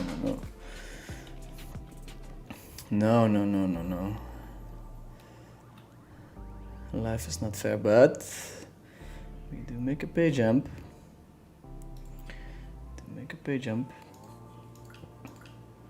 We're less than chips now. Not too much pressure. 3. That's what you find in the first 3.5k. Next payout 4.6, so the jumps are getting bigger now. We need a second actually to win. Third to break even roughly. Let's see what we can do, and we can still watch the second half of the game. It's not a bad result. If you were playing lower like below 500, would you mix sides with soft games with lower volume or prefer higher volume and just play GG? I think mixing up networks is the way to go, with eventually the goal of moving up.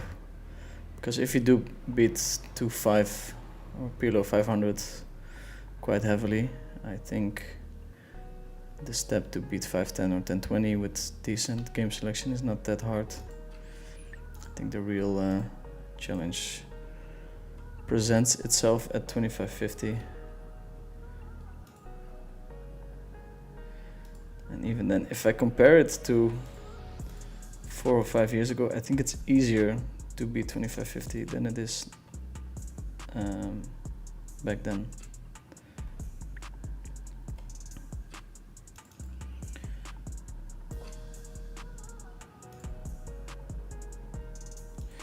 Big Fat Yo-Yo did show an open fold. So it was important to notice. I mean, at this stack depth, we have little to no fold equity.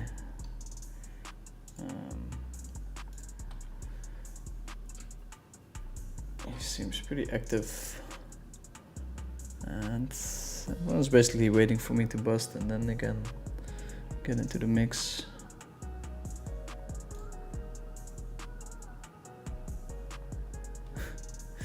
Running back to the PC, yeah.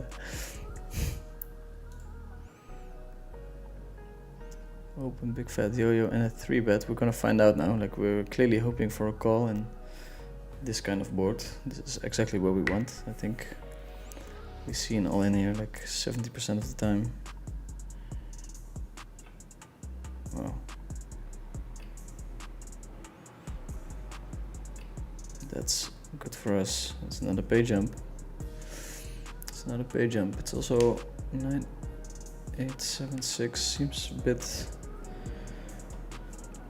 wide. Then again, it's very hard to punish the guy. So he does have the possibility of opening very wide.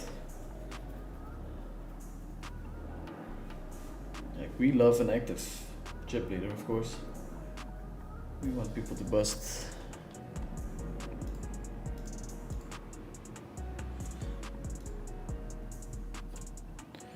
I think this is us. Ace 10, 9, 8. Blinds coming in as well, so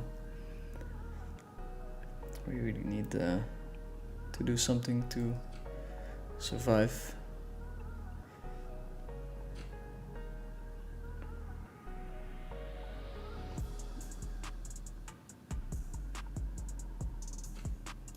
I'll take it. I'll take it. 12 big blinds. Queen, Jack 10, 5. 4.6k at the moment, 6.4 if we make a pay jump. For sure we're gonna defend here. Doubling up actually means that we are actively fighting for the 3rd place. And also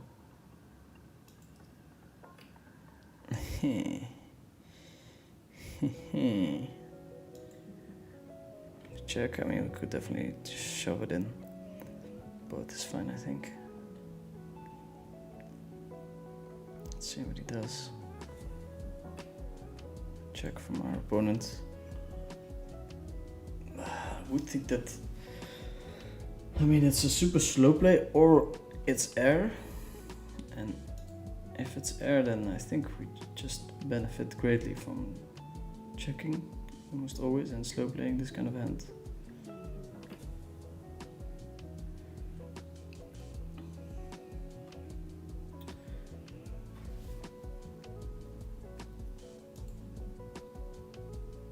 Big fat yo-yo. He's allowed to slow play some hands. It's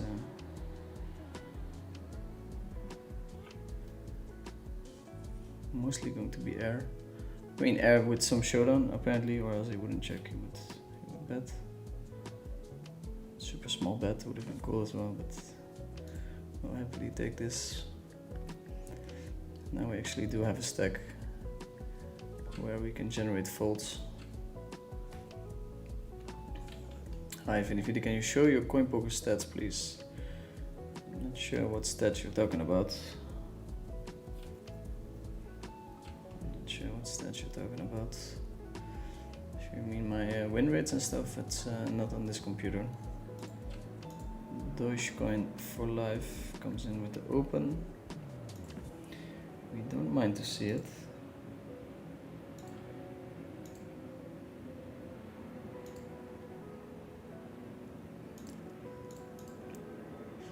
Maybe we have to find a way to send Martin to Vegas anyway. Calculate his EV.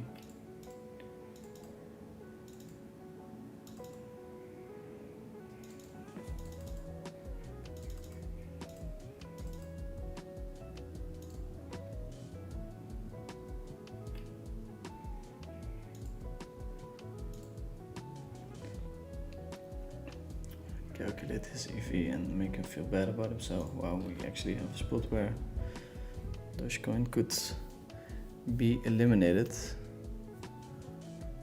That would mean a 2k pay jump. Leaves one big blind behind. That's very smart. Stay in the game. We go on a little break. Viewer count going up to 187.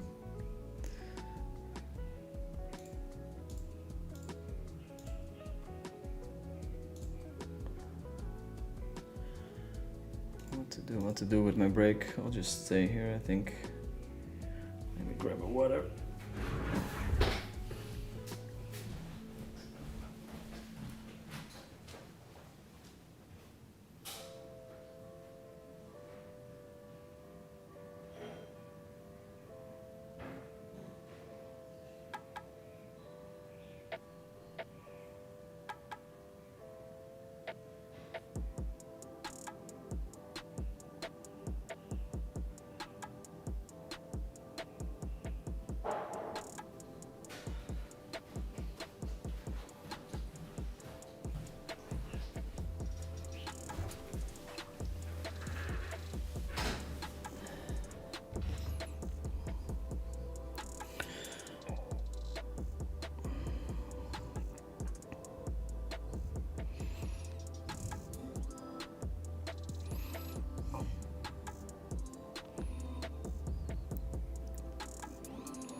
$21K. So yeah, we double up 32 big blinds. 64, 128, 3 all-ins. 3 all-ins to win the 20. Kinda. We actually need 4, but let's stay positive. Let's remain positive.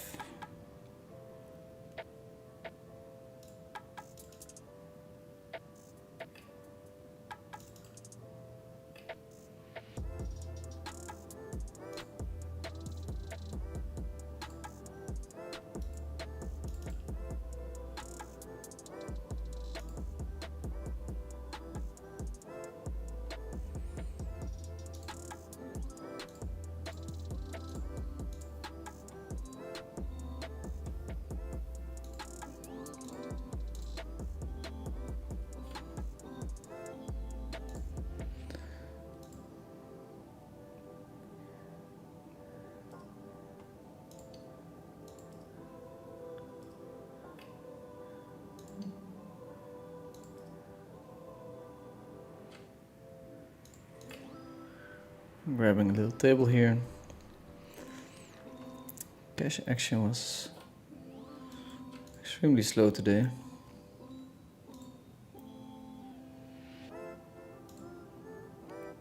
I think the best or most watched stream was when we had a ton of action.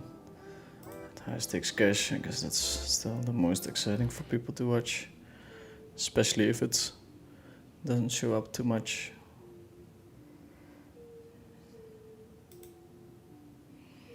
Yeah, maybe somebody can explain to me why they're not playing Endrick.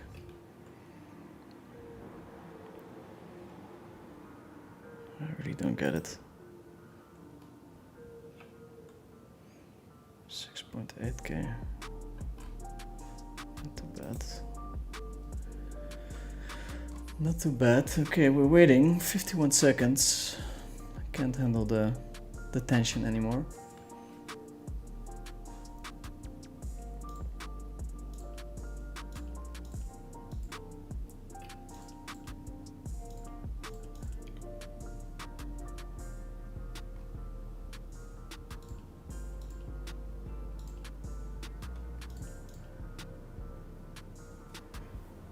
Can't handle the tension.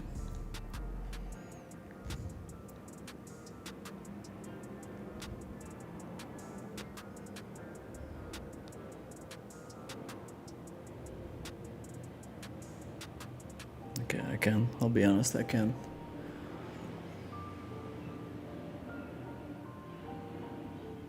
So we either win the tournament or Japan, we can watch the match, the Japan match.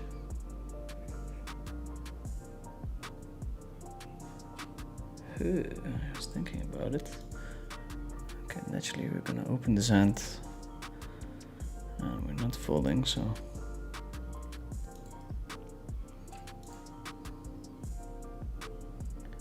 Big fat yo-yo.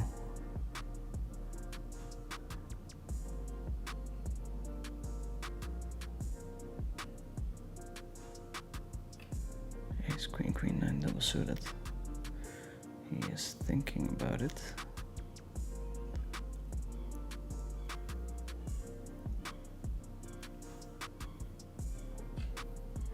We won't fold, so we'll take it, we'll take it.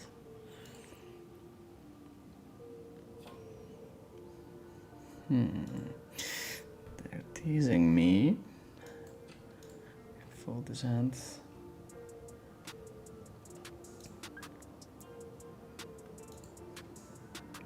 Open from a big fat yo-yo. And a call from Deutsch. Potentially drawy flop.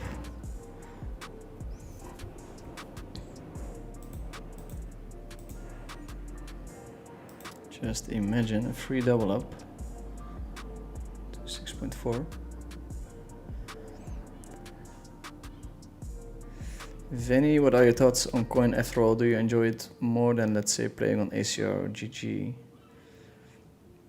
I mean, for sure more than GG poker.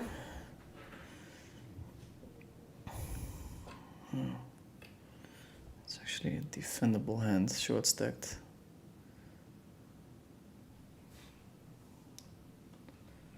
It's actually a defendable hand. I'm going to fold it anyway, but for sure more than GG because they got rid of high stakes. So yeah, playing there is not really a possibility, kind of. ACR, I very much enjoy playing there. They have a super low rig structure. The software is okay. Just the games run less often than on coin poker, so naturally that's where I have most of my volume. So yeah, I guess if you factor everything in, then coin poker is the network I would choose. New sheriff in town. Limsky. Big fat yo-yo seems to be very good with putting on the pressure. It's not really letting these hands go to a flop without forcing people to put in more. What do you read mostly on the internet during the day except poker and investing? Spend a lot of time following some sports.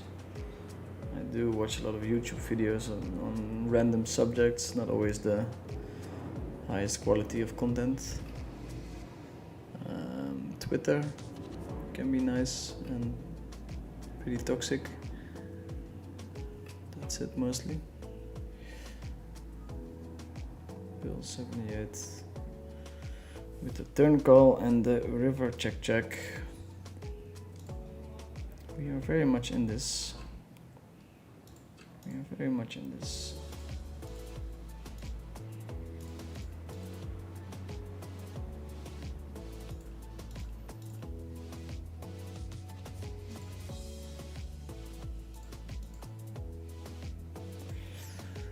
So here we see something interesting. We have an open from Pill 78 and we have a 3-bet from Big Fat Yo-Yo.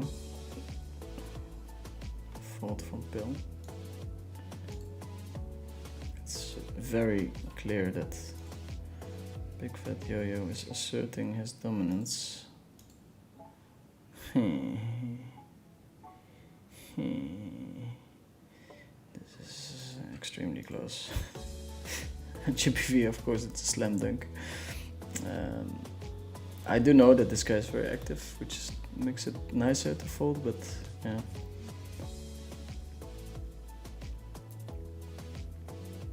If you're a little bit short, I think it's super automatic open, and then the stack depth we can think about other possibilities.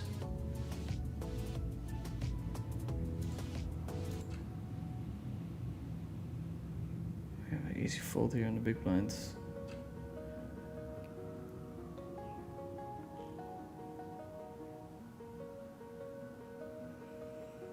And in the next few hands, we're really gonna look for a hand that we can 3-bet the chip leader with, which happens here. Big fat yo-yo. You should have some folds because he's definitely opening a lot of hands. Some would say too many.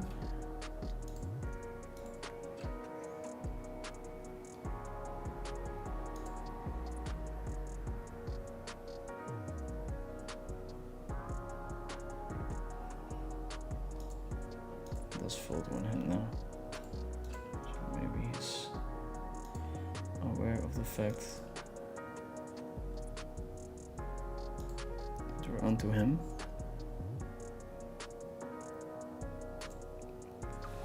Slowly leaking some chips.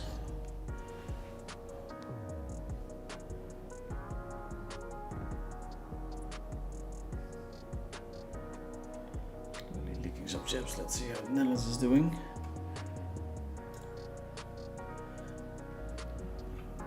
Very exciting 0-0.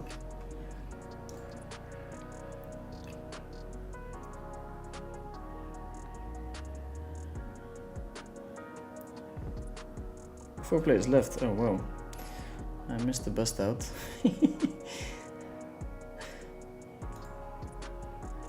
Let's see what happened there. The next play jump is 3k, so it's been pretty good for the shorties. Super easy fold here. We saw an open with ace queen 10-5 and a defend in the big blind. Check. Bet all in. Top pair against second pair. Do we always push it there? Probably.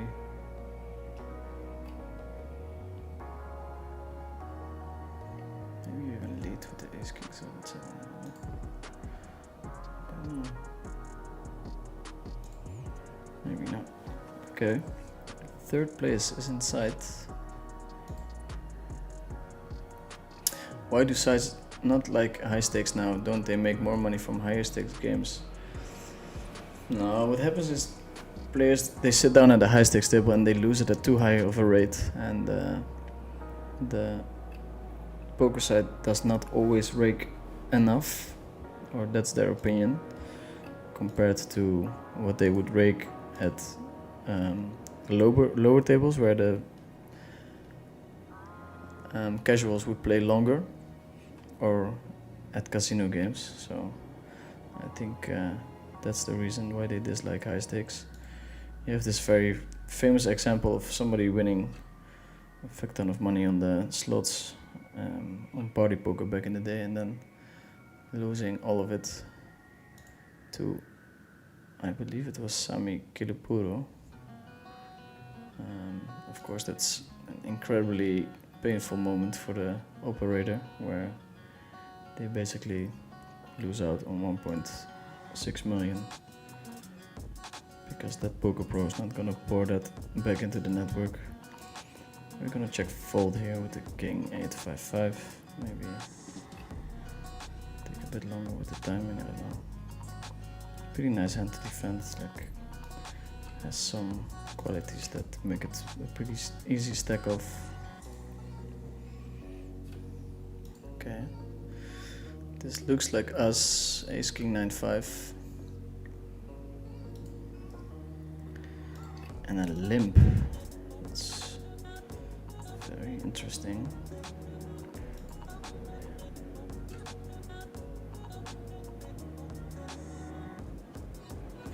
It's not a made hand, so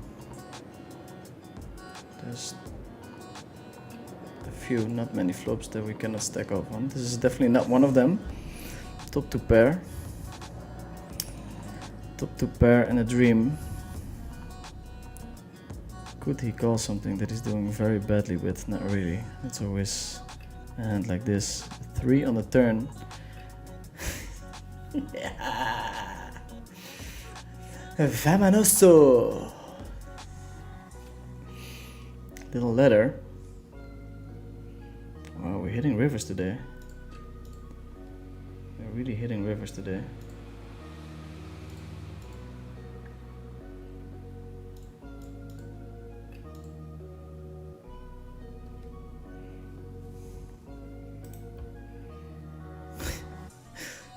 It's kind of unreal to hit rivers like that. Let's see if we can convert that in another pay jump. Okay, 1-0 according to the chat. Netherlands is up.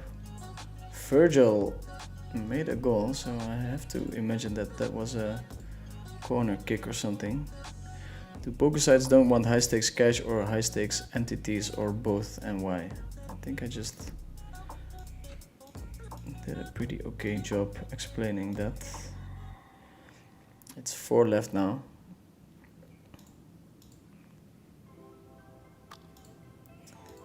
First place wouldn't be bad, huh? 21k. We just leave the stream a winner. Leave the stream a winner. Just calculating how much richer Elon Musk is than I am. It's kind of crazy how big the gap has become. 5, 6, 8, 10. I think we can defend this kind of hand. It's not super exciting.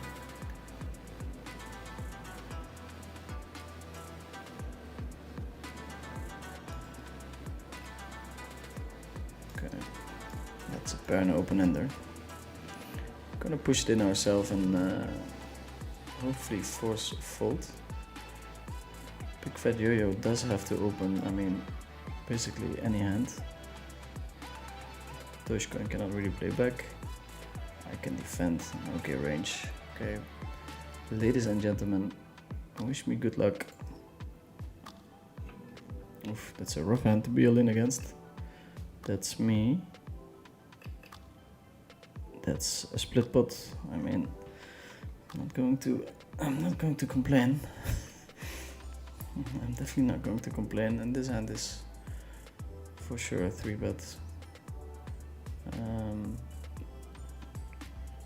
I mean, unless Dogecoin decides to get into the mix. We do have fold equity here pre-flop. This hand is super strong, 15 big blinds deep. It doesn't really matter that the flush was only jack high. It's mostly the high cards doing their work. And I mean, we prefer a fold or a flop like this.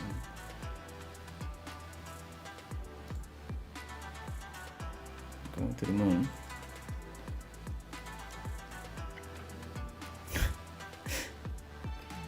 Oof, that's him.